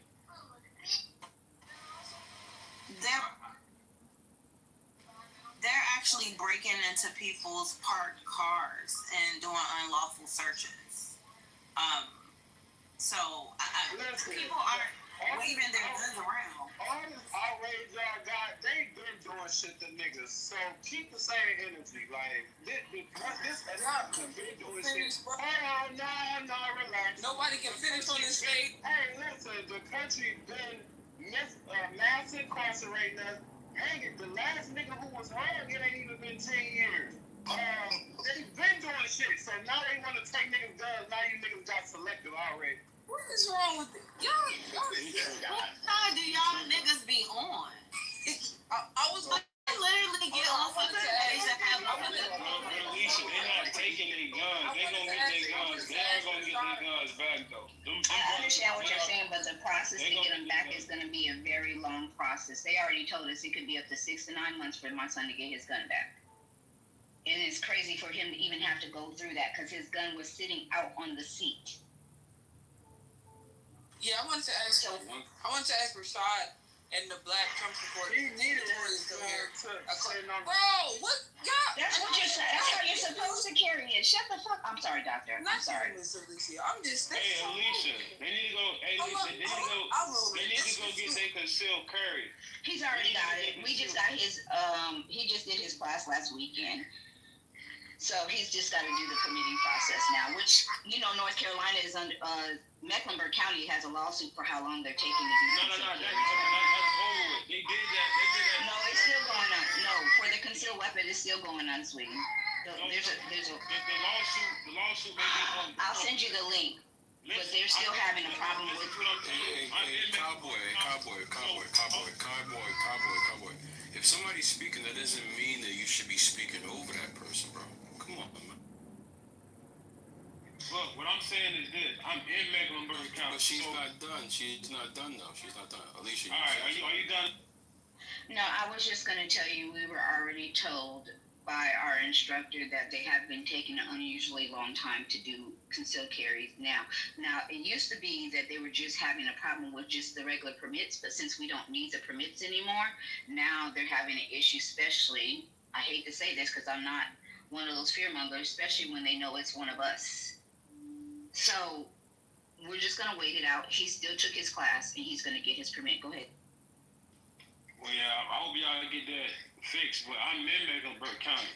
Wow, they court case may still be ongoing because, court cases is not like no quick thing. It may still only be going. However, that was during, when they had that, when they was prolonging people's permit, that was more so like 2021, 2022, right? Ever since they hit the sheriff, that's been over with. Now people are getting their cards back in a timely manner when they apply, because it's not what people don't know. When you apply to get your CCW, it's not always the sheriff that's holding it up, because the sheriff has to go send it to some hospital or whatever, right? And then they have to approve it, and then it comes back to them. So it ain't always the sheriff who's holding it up, because it takes multiple things to actually get that approved. So that's what people don't understand. And it was the hospital who was really in Met County. It was a hospital who was holding people's cards up. It wasn't the sheriff. Well, I'll just say this: from my husband's already law enforcement for years, since he's been in New York. I know how this works. I'm law enforcement too. I work with law enforcement. Let me just say that. So I know how it works, and I know how long it's supposed to take. Because North Carolina wants to hold things off, I think they had a viable lawsuit, and I still think they're doing the same thing. But I understand what you're saying. They're not doing it no more. I'm in Met County. Okay. Christ on the cross. My God. Alicia, one of the things that I just want to add, and I think you understand to some degree, and I've heard a few other people, Rashad, Cowboy, definitely I'm military, and then I work part-time law enforcement. And, military, one thing, people don't look at us too much in a bad light until we go overseas. But when I started doing part-time law enforcement, especially in our communities, as soon as, our people, as soon as black people see the uniform, it goes really bad, the way that they react to just law enforcement in general. It don't matter if you're black, white, no matter. And I mean, and normally, and I'm saying even from the ones that I see, law enforcement isn't going to say anything unless you are breaking the law. And I'm talking about laws. There could be something as small as, parking in a fire lane where there's clear signs that say do not park in the fire lane. Black people will do it. And so then when you say something, you don't, like the issues just go crazy. And then they go, I know the law, I know my rights. Like, you have no idea how many people don't understand that when they're breaking a law, and then throw the black card and all these other crazy things that don't make any sense, right? When we really talk about us being law-abiding citizens, just no different than shooting somebody, or just, even when we talk about, we all break the law when we talk about when we speed, or the way that we drive. And then we get upset when someone enforces it, right? I think that even some of the things going on in D.C., and what's the name mentioned it, if you're doing something, or if you have something illegal, then yeah, someone's going to say something, but you shouldn't have anything to worry about if you're not breaking a law. You want to go to D.C.? That's not going to D.C. That's not what's happening, though. That's not the reality of the situation. Even if you're not doing anything, they're just picking on you, and they're picking people up. Even if you do have a registered gun, they're still taking those. What we're trying to get y'all to understand is that they're not giving a fuck about our rights at all, and they're doing whatever they want to do. And because the law is slow, it's taking time to overthrow this stuff until whenever they feel like it. They don't even have reasonable suspicion. Like people aren't even suspected of crimes, and they're fucking being stopped. frisked and all kinds of stuff. Like, these are blatant constitutional violations. If we're talking about following the law, like, the burden is especially higher on government officials than individuals who have the law on their side, like law enforcement.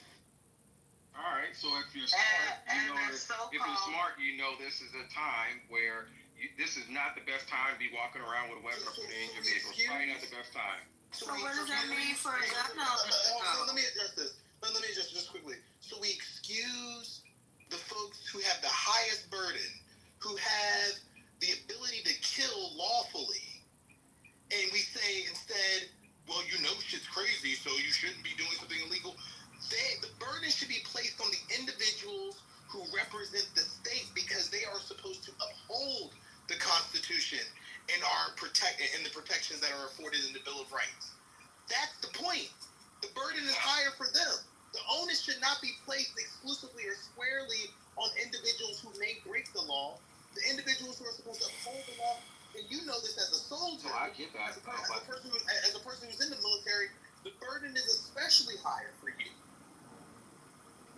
Martial law hasn't been declared. There are no fucking curfews. Like, there's nothing. Nothing has been declared that says to niggas, stay off the street, right? We're still free, right? This is not, quote unquote, a police state. Motherfuckers want to argue you down. It's not martial law. Motherfuckers want to argue you down. But yet and still, you want us to act. You want us to act as if this is what we were living in, right? And I mean, for any of you law enforcement people, I know that when y'all pull people over or if y'all stop somebody, the first thing y'all do is read a motherfucker his rights. And you can be sanctioned or disciplined for not. You can throw a case for not. So why is it that you understand the requirement of rights in your job, but you don't understand, like, the 10th Amendment and the rights that states or cities or citizens have when it comes to being policed by a motherfucking military force? Like, how do y'all miss that? So what I was going to offer is what it should be isn't what it is, and that's the reason why we're in this situation, right? What things should be, you know, a woman should be able to walk down the street or go running in whatever little bitty piece of clothes that she wants to and not be whistled at or anything like that. But we know what reality is. So if you know what's going on in DC, you might want to use your street smarts and say, okay, this is probably not a good time to be going down there with a weapon or doing anything illegal. You know why that's terrible? What you just said. You know what just flashed in my head? Fucking Emmett Till. He should have known. Is all I'm gonna say. He should have known better. The way you flipped that was crazy, yo, because I totally got what he was saying. Right. Emmett mom told him not to go down there to Mississippi, though. No, you didn't. You didn't get it. Emmett mama told him not to go down there. What you don't get is we're United States citizens. We have rights, and this country is governed by the rule of law. And if y'all are saying, fuck the law, y'all are saying, fuck the law. Fuck it. Donald Trump can reach into anybody's state, anybody's city, and do what the fuck he wants. This is what y'all are saying, basically. Yep. So if this is where we at, this is what niggas who forefathers fought based on their constitutional rights, this is what they progeny, this is what they died for y'all niggas to want to give up the ghost. We can't hold the line at the voting booth. Now y'all want to give up the whole, everything that enabled you to enjoy your life as you know it. You want to just give it up. Because what? Because you... This is not perfect. It's actually only 30 days, and it seems like it's been pretty effective. He threatened to come to Chicago. He has no jurisdiction. And he should go to that shithole called Chicago and clean it up. You know what? Y'all motherfuckers watch too much TV, and you're not traveled. He he should go to that shithole to Chicago and clean it up. So Chicago is a clean city. It's a wonderful city. This city I want to see those black children be able to come out and go to the park and play safely. I want to see my elderly black people be able to walk out of their homes and walk on the sidewalk and get some exercise. So yes. Yeah, but shouldn't they be, if we want the kids, if they want the kids to live free, shouldn't he be setting these people in like places like Appalachia, a lot of the suburbs where a lot of, white Americans live, right?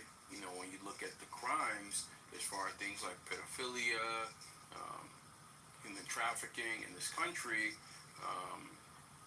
is leaning a higher percent in one direction. So why isn't he, putting those assets in those communities? Right. I mean, most crime is in the major cities. Let's be honest. That's not the case. Y'all are. That's not the case, bro. See, you know what's so interesting? You know what's so interesting, man? Like, I guess like a lot of y'all are kind of like defeated, right? So you don't know what to do. You don't know what to say. But there are a bunch of crimes out there that's being committed. Every 40 seconds is a kid that's being trafficked. Every 40 seconds in America. Right? So where are those kids? Why don't he put those assets to finding those kids? Well, I agree with you, Lonzo, but I think you have to choose and pick which battle you're going to fight. What about the kids? Isn't that the biggest battle, right? The kids are being trafficked. It's like you guys are undoing your argument, right? So on one hand, you're saying that Trump. No. I'm saying if you're saying that Trump is a racist, right? Hold on. Now, I'm saying if this is true, and this is what he really truly wants, why doesn't he attack the big problem every 40 seconds? Because somebody just mentioned the kids, right? That was you in words, right? You say you want the kids to be able to walk around, right? And play freely. Well, the kids will be able to walk around and play freely if there were less pedophiles in the streets, right? And a lot of these people live in the suburbs. Why don't he go there? Somebody said the kids are the problem. What, the kids are the problem? Yeah, I'm about to move this fucker around. Y'all tripping. All right, y'all. Thank y'all for coming. This has been a great space, man. Yeah, I'm up. Don't do it. It's a good conversation. What is? We use them as a punching bag, Chanel. We use them as a punching bag. Well, there's more. First, Palestinians are not Palestinian Americans that are citizens are not full citizens of America because they're Palestinian, and he is a full citizen, even though he doesn't even live here. And he's going to be president in 2034 or 32. What, Israel? Black Rabbi. Yes. Yes. But you are going to be that Black Rabbi? Yeah, president. You're going to be president in 2034? And what was happening in March? It's some executive order that you're going to 32. But in 34, you said you have 2 executive orders that you'll be placing. What was the first in March? Do you remember? I know you were really high yesterday, so I don't know if you remember. Mental illness is a horrible thing to have. And he gave me death threat. He wants to kill me. This was a few months ago. He got butthurt, triggered. He wants to kill me. Gave a whole bunch of threats to Ace, about me or whatever. We have screenshots, everything on him. He's like, yeah, we're gonna get the FBI involved, police involved. So when you come from that background, he lost all the respect I had. Like any teeny bitty respect that I had left for him, it was all gone down the toilet. But that just seems like bipolar disorder to me. What you guys are describing. So I don't know. Yeah, that's why we use him as a punching bag. Man, I don't know, Black Rabbi. You always be in here, so you're kind of asking for it. He likes to sit around and eat his chips. He walks around Jerusalem or Tel Aviv 3 o'clock in the morning, constantly taking money out of the ATM and cash. But Amir, he forgot to put out there that wasn't Black Rabbi that said those threats. It was AI generated video. Exactly. We got everything Black Rabbi, giving threats, and he was threatening everybody in the room, doxing. He wants to dox everybody. Do you remember that day, Black Rabbi? You gotta come down. And then he went to the brother Lonzo's room, and he's talking smack about me that I want to go kill him. I'm giving him threats or whatever. This son of a gun ran around and lied about me. Amir, I think you misunderstood. He didn't say he wanted to dox anybody. He said he wanted to box everybody, like get in the boxing. You think he'll win? You gotta stick and move in a boxing ring, and I don't think he can move that quick. But I mean, as long as you got chips there, then sure, he'll be able to move. Yeah, he's throwing chip bags left and right, center. He'll move back and forth. I mean, those must be some pretty good chips. Anyways, these are kosher chips that he was telling me about the other day. I don't know. Black Rabbi, are you married? Or have any kids? She left him. Yeah, he's married and he has like 10 kids. No, he married a white woman and Ashkenazi woman, and they got divorced. And then he was supposed to marry this Nigerian girl, and I don't know what happened there. What happened there, Black Rabbi? Not the Nigerians. What happened to that, Black Rabbi? What happened to that girl? He said that he went to a white woman. He doesn't want a black woman. He changed his mind? That's a big mind change. I mean, you should know if you want a black woman or a white woman. That's the thing you should be pretty clear about, Ashkenazi woman versus a Nigerian. Those are two different cultures. He wants a Punjabi woman now. A Black Rabbi. He's breathing heavy now. He's getting upset. Wait, what? Oh, I don't know. Black Rabbi. You want a Punjabi woman, right, Black Rabbi? What? You want the Indian soon to get your wife? Yeah, I mean, whatever God wants. That's what I'm accepting. What about Wednesday? What if God put Wednesday in your life? Would you marry her? No. There's certain like laws about you can't have a relationship with animals. You know what I mean? No, you're lucky Wednesday didn't hear that. She's out eating dog food. Anyways, I think we should talk to Caleb. Black Rabbi kills no brain cells. Caleb, what's your take on what do you think is going to happen? Do you think the ceasefire is about to happen?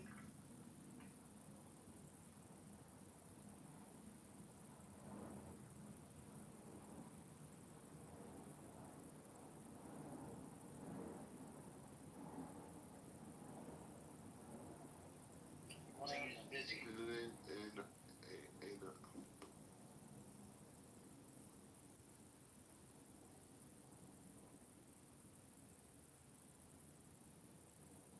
Sounds like crickets.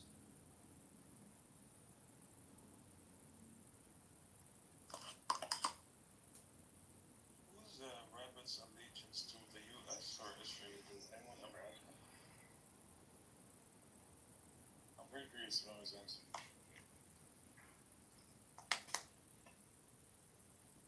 Rabbit, the Mossad got into your Wi-Fi, your microphone, your phone. You're tripping, bro.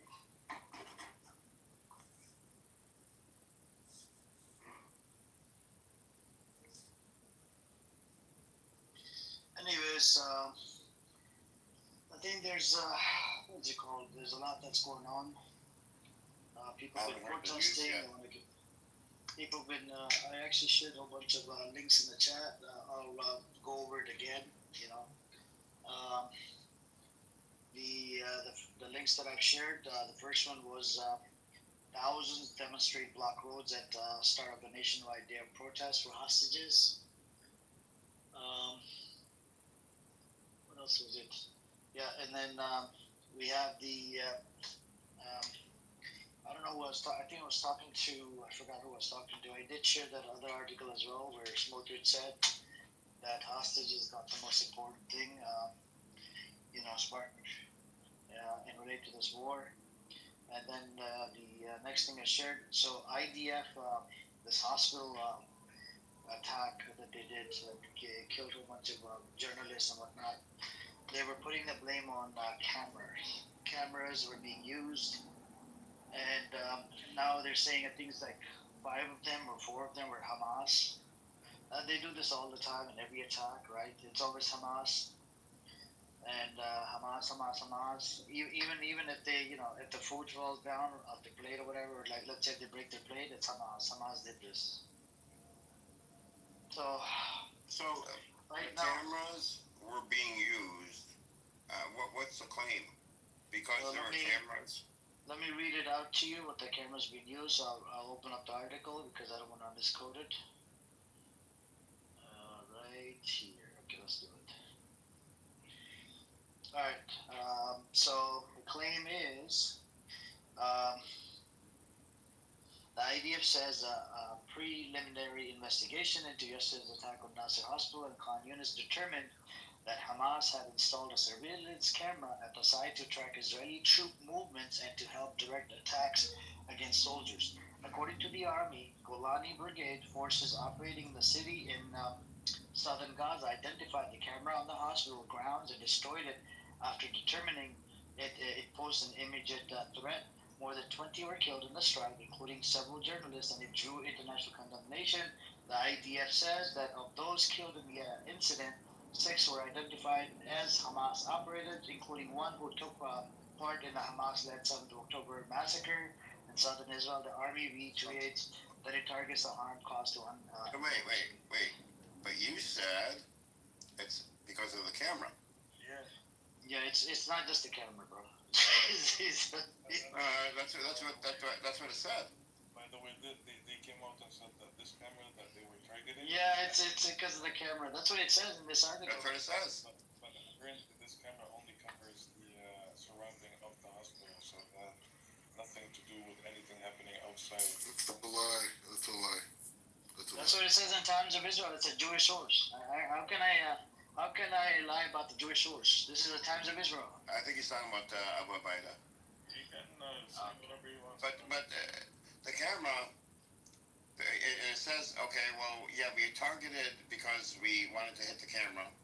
So, and then they say there were Hamas people there too. There were Hamas. So the objective was the camera. But by the way, there were Hamas there. So why didn't you target Hamas, not the camera? I mean, you should have led with we targeted because there were 6 Hamas. And what's the camera have to do with anything? What's the problem? They took down the building. What's the problem? That you weren't in it. What's the problem? People are dying. Okay. That you weren't in it, Black Rebel. We need to evacuate them out of there. It's not humane for them to live there. By killing them? But evacuate. You mean get Palestinians out of Gaza so you can come in and take it over? I mean, that's humane of you? It has to do.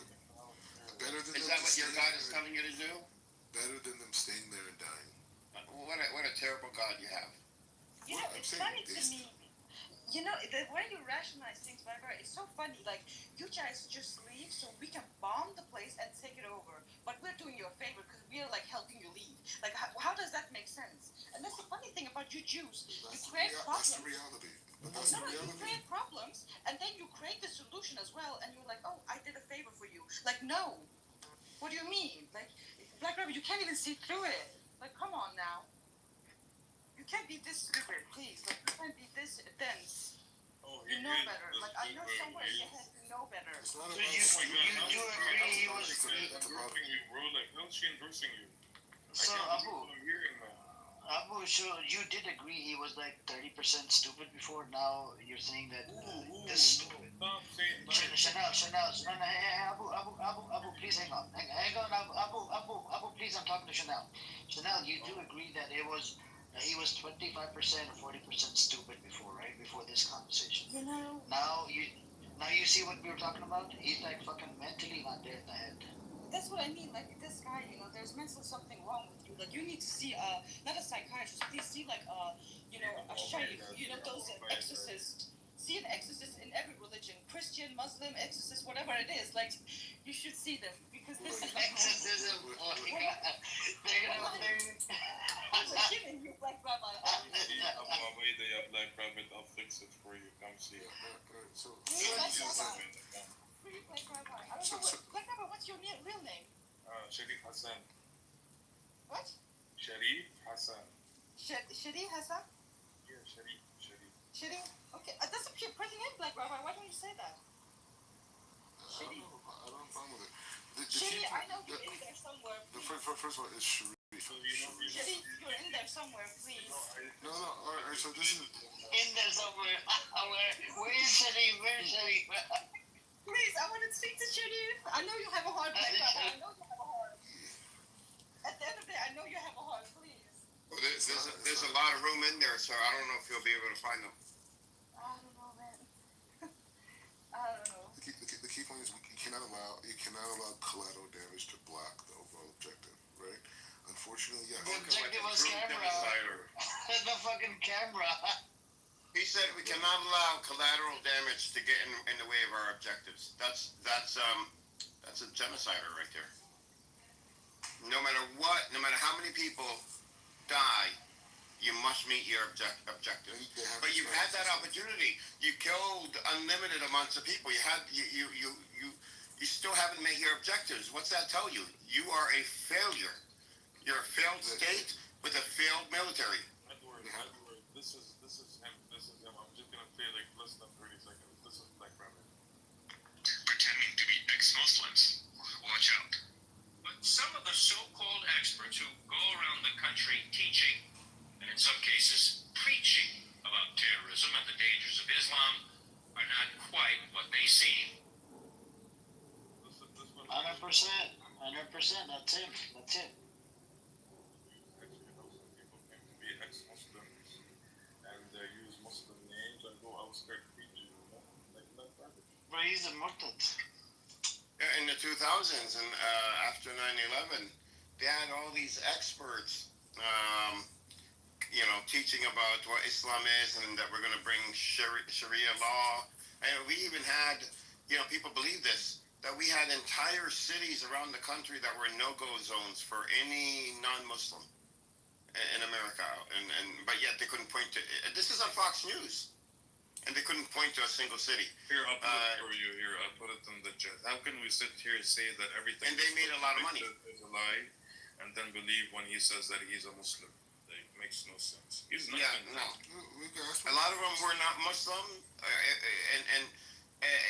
but it was a time where you could write a book, a cheap ass book, and make millions of dollars by holding talks. Look up Pamela Geller. Her daughter in the last couple of years was, this is over 20 years ago. Her daughter grew up and she became a big influencer on Instagram. And then people found out who her mother is. And then, a lot of people dropped her.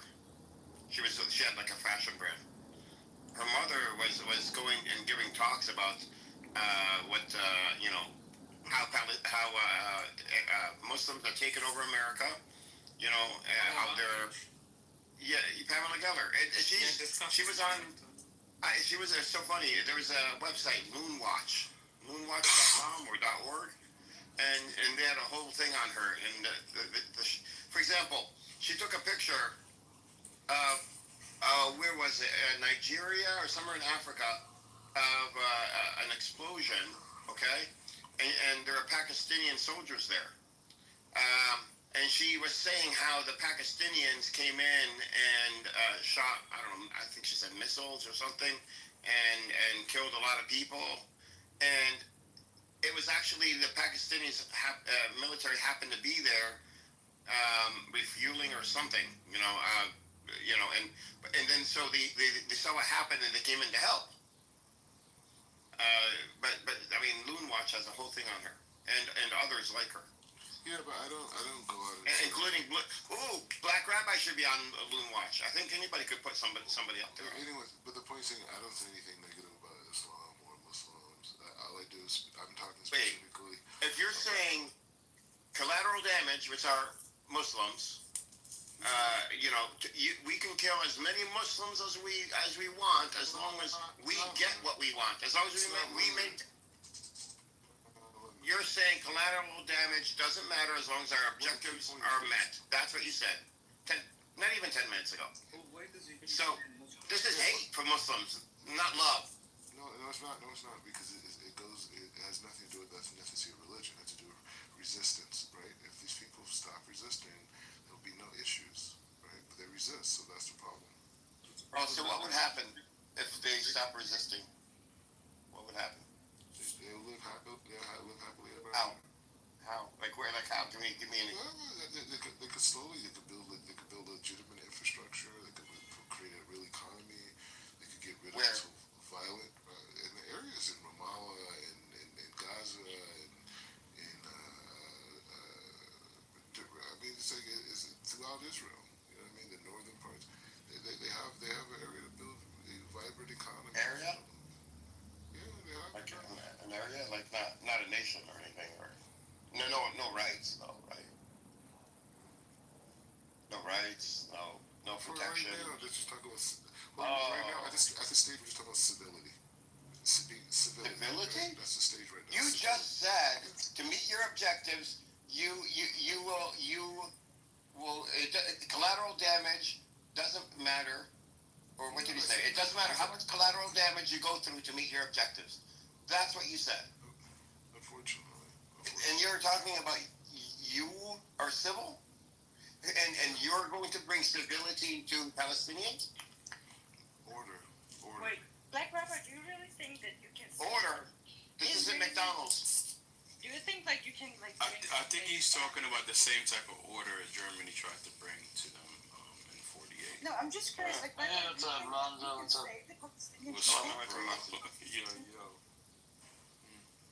No, I'm just asking you, Black Rabbi, do you think Israelis can save the Palestinian people? Is that what you're saying? He's the leader. What I've been taught here is that the goal and objective is to remove the perception of them being Palestinian and to give them remove their identity. Okay, let's hear it out. Because the identity of a Palestinian is built into this idea of violent aggressive resistance. And so what we have to do is to modernize the region, right? So it can reach its potential spiritually and ethically and morally. Okay. Can I just say something to that? Wasn't that exactly the same white thing white people said about Africa when they came there? And so also all the jewelry, all the diamonds and everything, all the resources, and gave them weapons so they could fight each other. Like every tribe could fight each other. So isn't that the exact same thing they said? They're talking about white man's burden. It must be the Jewish man's burden this time around. No, but it's not really. Is that how it is? Well, what you're witnessing is the will of the American people, right? The will of the American people is what you see redesigning the Middle East. Yes, Israel's there. Israel's on the front. You would have thought they had better internet connection in Israel. Green berets, right? They got this trashy internet. Black Rabbi, how is it that you have so trashy internet? Like every time I'm talking to you, I can't hear you. Like you're always in the matrix. All right, so just keep it going. The point is saying Israel is on the front lines, but this is the will of the American people, right? What you're witnessing in the Middle East is the will of the American people redesigning this region, this district. Okay, our military generals, our infrastructure, our American citizens, right? So we're shifting this region. Yes, Israel's here. Israel's like the Green Berets on the front line. They're going right in. They're brave. That's why President Trump I'm curious. Who's going to be U.S. or Israel? There's no difference. It's the same country. Oh, shit. Yeah. Interesting. There's no difference.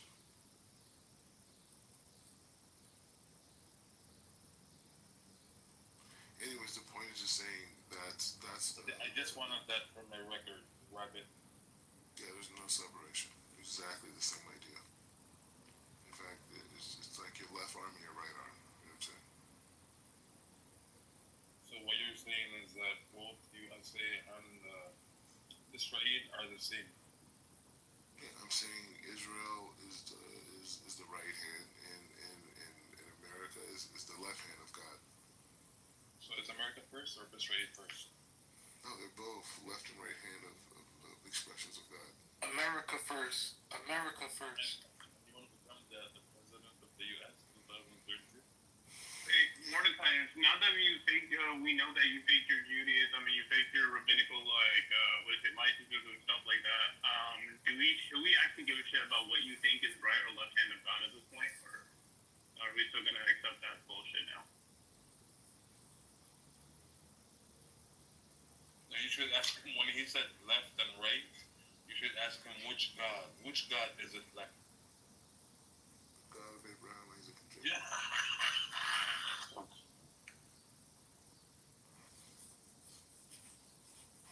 How could anybody think that God is on the side of Israel, the Zionist apartheid genocide on the state of Israel? So this type of God would condone babies, children, massacre people, stealing. No, God is not like that. That's your God, not our God. Absolutely. Dean, you still think you're the fact that Mordecai actually believes that he is the judge himself incarnate. I can't hear the two people talking at the time. What was it? No, so Mordecai thinks that he's the judge himself. He thinks he's a what himself? He's the judge. He's the Jal? Yeah, he said that he thinks he's the judge. No, he's just messing around. He's trolling. I know. He's retarded. Anyways, the point is just saying that nothing happens in this world without God's permission, right? Yeah, that's very true. And so whatever we see in Gaza, the Ukraine, or 100 years ago, 1,000 years ago, it's all through God's permission. And right now, they evacuate. So what Germany did the was Gazan God's citizens. permission? So what the Nazis did, so God wanted that to happen. Yes.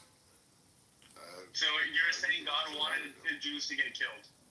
God, And you're anybody saying who dies on planet Earth. And you think God anybody on planet of every single country yes, that they've been in, with the exception of like 4. Exactly. Yeah. So we all come back to Israel. So we all come back to Israel. Okay. So what do you think you guys could do better to stop getting kicked out of these countries? Stay in Israel. Build Israel. Make Israel stronger. So when you say stay in Israel, do you mean to expand that to any other parts like Gaza, Palestine, Gaza is Lebanon, Syria, Jordan? Certain parts of Lebanon, certain parts of but that's not staying in Israel. God's going to punish you again. No. Yeah, but you said God said stay in Israel, right? Yeah, Israel is part of Jordan is Jordan. Lebanon is Lebanon. Syria is Syria. So is that why you've been kicked out so many different countries? Because you keep on expanding? So I'm going to help you out. So everywhere that Abraham walked is the land of Israel. Wait, what?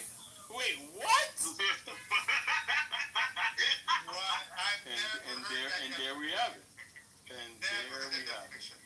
It's in the Zohar. Abraham walked in Mecca. He was in Mecca. Exactly. Did he walk in China? Mount Sinai is in Mecca. What about China? Did he walk over there? Did he walk in China? I don't know. Wherever he walked, United States. That's the land of Israel. It's all the land of Israel. Go everywhere he walked. Wait. What about? Yeah, he walked in the United States. He walked in the U.S. He walked in the Caribbean. Walaikum salam. He walked in the Caribbean. Definitely didn't fucking walk in the Caribbean. Fuck that. Yo, he walked in Dominican Republic. Leave the Caribbean. No, leave the Caribbean out of this. We want no parts of that shit. Oh, y'all kicked him? No. He leaves on his own when he knows that he's becoming people are just making fun of him. No, the funniest thing that he made about the claim of Mecca is like, if he's claiming that, the Islamic claim, then he's just proving his Judaism wrong. In his last claim, he was trying to make an assertion like basically the world belongs to them. Yeah, no, he's retarded. I was trying to get him to say things like Asia, the U.S., like where they. He did say he wants to make Israel strong, which to me means that he doesn't feel that Israel is strong anymore. And he also said, stop resisting. So I wanted to say something about that earlier, but I don't know if I it. But I'm actually kind of confused. How are all of these Zionists also very staunch to the word Nazism? It is the most. It's so perplexing. I think is the best way to put it. I don't really get his point about it's God's will. I mean, I think he's just trolling half the time. Half the time he's serious. But God's will, what does he mean by God's will? I mean, what was it? What did he say about the Holocaust? The analogy, was that God's will? Yeah. God allows things to happen. Doesn't mean it's right or wrong. We have free will. We're being tested. But, what is his point? This is God's will. I mean, I don't know. He's saying since God ordained Israel, he also ordained the Holocaust and the Nazis. He also ordained everything else that happened in history, which is one of the most retarded points you can ever make, even as a Jew. Now you get it.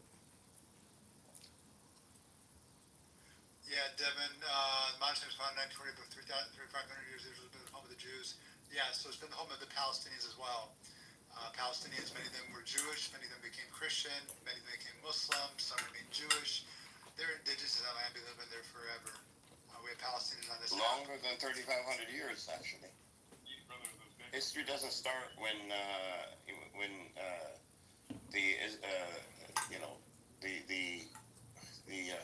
what line? Blanking from the Canaanites, where the Jews come from. Bro, he repeats the same shit every single day. And then Where do Jews come from? What line? Ishmael is the Arabs and Isaac. Isaac. Yeah. No, so history doesn't start then. I mean, the Canaanites go back 10,000 years, bro, in that region. Yeah, we have a Canaanite on this app. We have many Canaanites. Edward's a Canaanite. And these Jews, they say, when they do their DNA tests, they're so European. A lot of white, Polish, all these different races mixed in. They're less, their DNA is less of that from that region than the very people they're trying to genocide. I mean, a lot of Palestinians are like 80+% Canaanite. A lot of them, they get their tests back. That's their results. So, proof is in the pudding.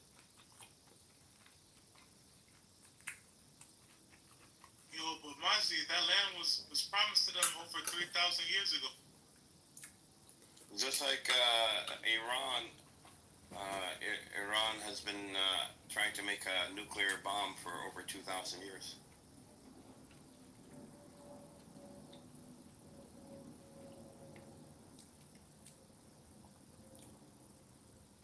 Oh man!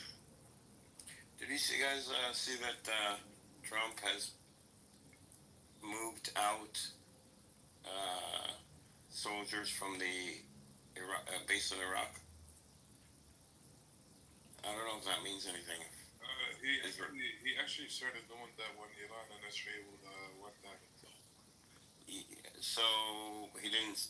There wasn't a Yeah, I know he did, but I thought he started doing it again, moving soldiers out. He brought them back in and started moving them out again. I don't know. In the last few days. I don't know why he's doing that, but actually nowadays if anything American is being targeted inside of Iraq, they're going after companies, not after military bases. Say that again. So if they're targeting anything American inside of Iraq, they're not going after military bases, they're going after American companies. Interesting, okay. Yeah, it happened Yeah, a couple of that's times. how you're supposed to do it.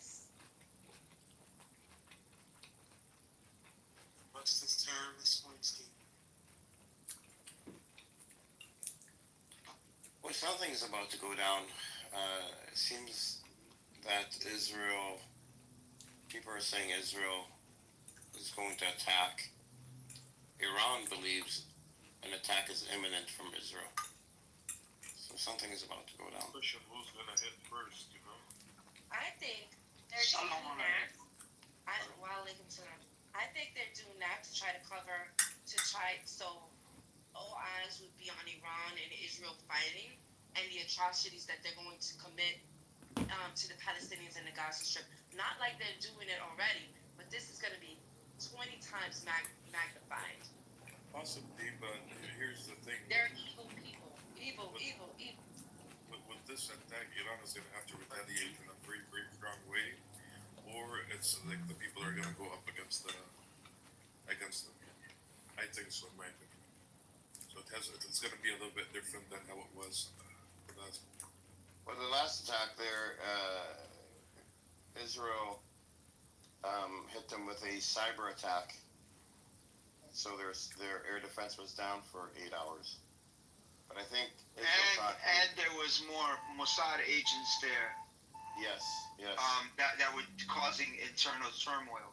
And from what I gather from my people there that I spoke to, they said, and I heard it on the news somewhere, that a lot of them were captured and a lot of them were taken care of. So that threat might be a little less this time around. So too. Edward, let me just add one thing. Yeah, go ahead. I also read something today about, I don't know if it's true or not, but apparently Russia sold or gave the locations of the defense systems that they have in Iran to the Israelis. And that's how they were able to target them. When? I don't know if it's true or not, but I actually read it on one of the pages that I found. No, a strong Iran, it would be in Russia's best interest, because that's a gateway to the Middle East by land. I don't know. I can say, though, the worst thing, the biggest mistake that Israel made is giving Iran a 12-day war and not finishing the job, which they couldn't finish the job. But if you couldn't finish the job, the biggest mistake they made is giving them those 12 days, because those 12 days, Iran gained the experience of testing their systems in battle with very little damage, because it was only 12 days long. And that's experience you cannot buy. You have to. Oh, they bought it, all right. And so they had a limited engagement, so that Iran was able to test, see where their systems are weak, see what worked, what didn't work. So they've revamped their whole government, restructured it so that information moves very fast. Commanders on the ground can make decisions autonomously. The weapon systems are now deployed differently. They recalibrated their radar. I mean, they made thousands of changes, thousands, and that's because of experience. That's pretty crazy. I mean, the Iran that Israel would attack next is not going to be the same Iran. I agree on that one, Edward. And on the previous person was General or someone. Yeah, that news is fake about the Russian giving a spot or location to the Israeli. There's a bunch of Russia phobia also is in Iran. They don't understand what's going on. They don't even understand the difference between the S-300 or S-400, and they're opening their mouth and giving false information and bringing down the whole system of the defense system, that which is Iran military. They thinking there's a weak point. Actually, there is between Iran and Russia a good strategy and good working on every defense or any needs to be done. They have back and forth intelligence between each other. Same Russia gets from the Iran gets from the Russia, and that's very common thing. And trying to saying that Russia is, under behalf or behind selling the location. That's absolutely it's a fake. Yeah, it's just discard that news.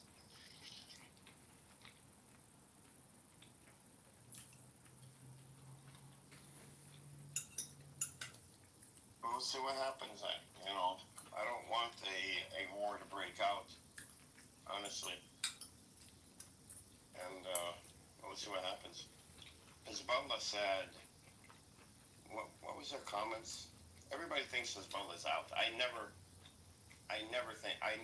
thought this. But they said the world will know our might or something like this if they're attacked. So, we'll see what happens. And another thing you was mentioned about in Iraq, the American moving around. American just trying to achieve their own goal, but the Hezbollah to get them disarmed. They're trying to do the same thing in Iraq with the Hashd al-Shaabi. They are very afraid of Hashd al-Shaabi and Hezbollah. That's why they're trying so hard, they're pushing so hard to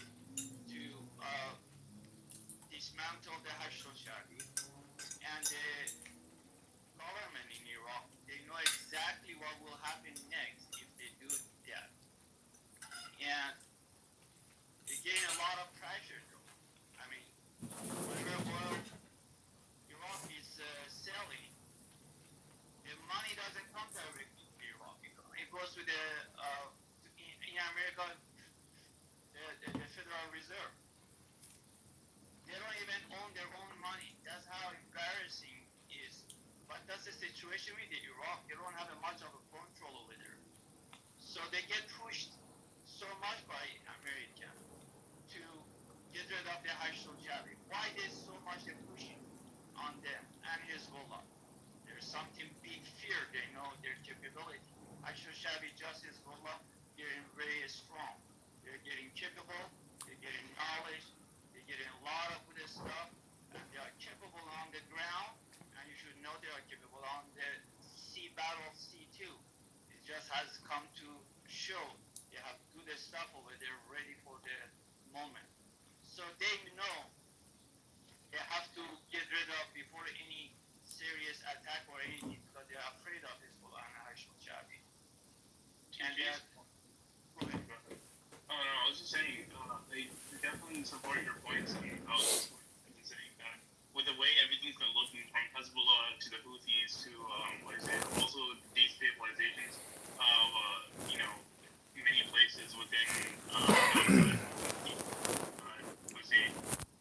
At least 2020 to see the number of men just kind of go, Joe Biden's my guy.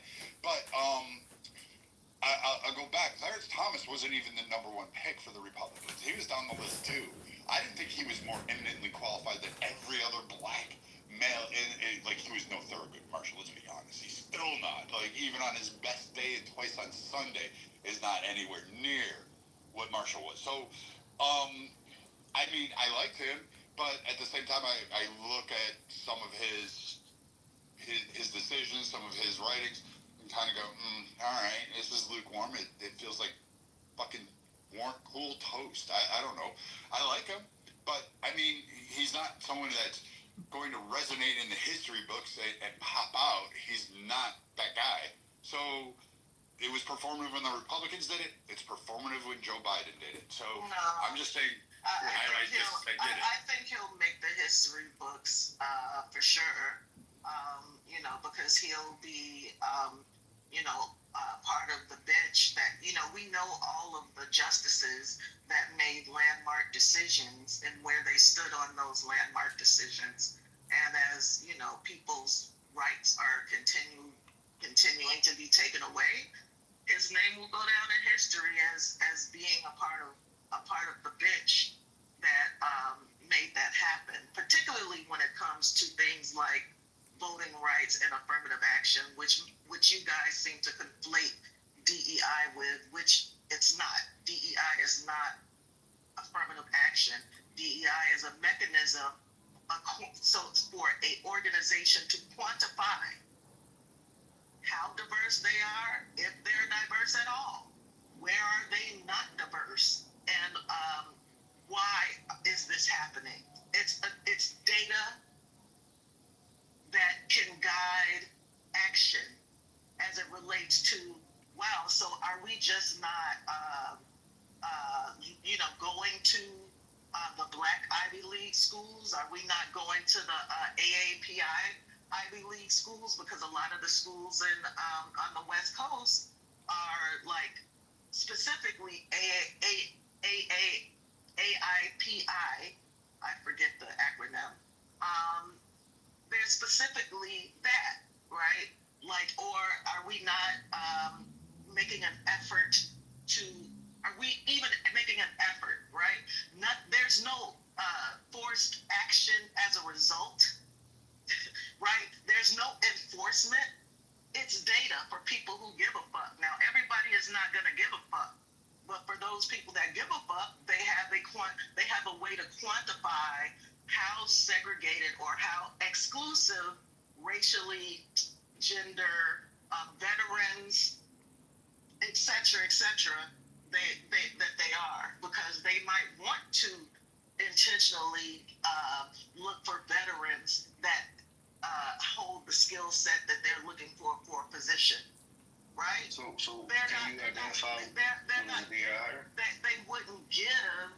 They wouldn't just quote unquote give a random veteran a position, right? But they would go to military job fairs, perhaps, and make sure that candidates were aware of their company, because they want to make sure that they're hiring vets. How do you determine who's hired under the? How do you determine who's hired under the? It's part of vital statistics. It's tracked. Anytime that you fill out a job application, you're asked about your veteran status. You're asked about if you have a disability, and you're asked about your race, because there's different types of diversity, right? I'm saying how do you determine if they were hired based on those?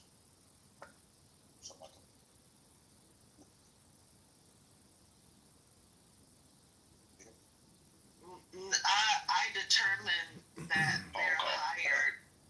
I determine that they're hired based on whatever candidates were hired before. They were just probably became aware of the position through another mechanism. I said specifically, there are job fairs that target women. There are job fairs that target veterans. There are job fairs that target natives and AAIPI. Like all groups have job fairs, because usually the country is still so segregated, right? People have to like work together and network so that their people can find gainful employment. Right. Now let me ask you something before we go forward. You don't see the issue with that being a form of discriminatory, that you're targeting a certain group, which means you have to exclude other groups? No, because those candidates are going to be also, like, again, DEI, there's no enforcement. What don't you get about that? Well, it is. Hold on, listen. The targeting part is enforced. No, correct. A targeting for a job fair, bro? Correct, yes. So letting different people know that you exist. So are the... No. Not letting them know, but you're... Because that's what a job fair is. Well, yeah, but it's open to everybody. Once you cut off other groups, you're being discriminatory. You're saying, I'm not going to hire you. You just said targeting. Who said that other people aren't going to be there?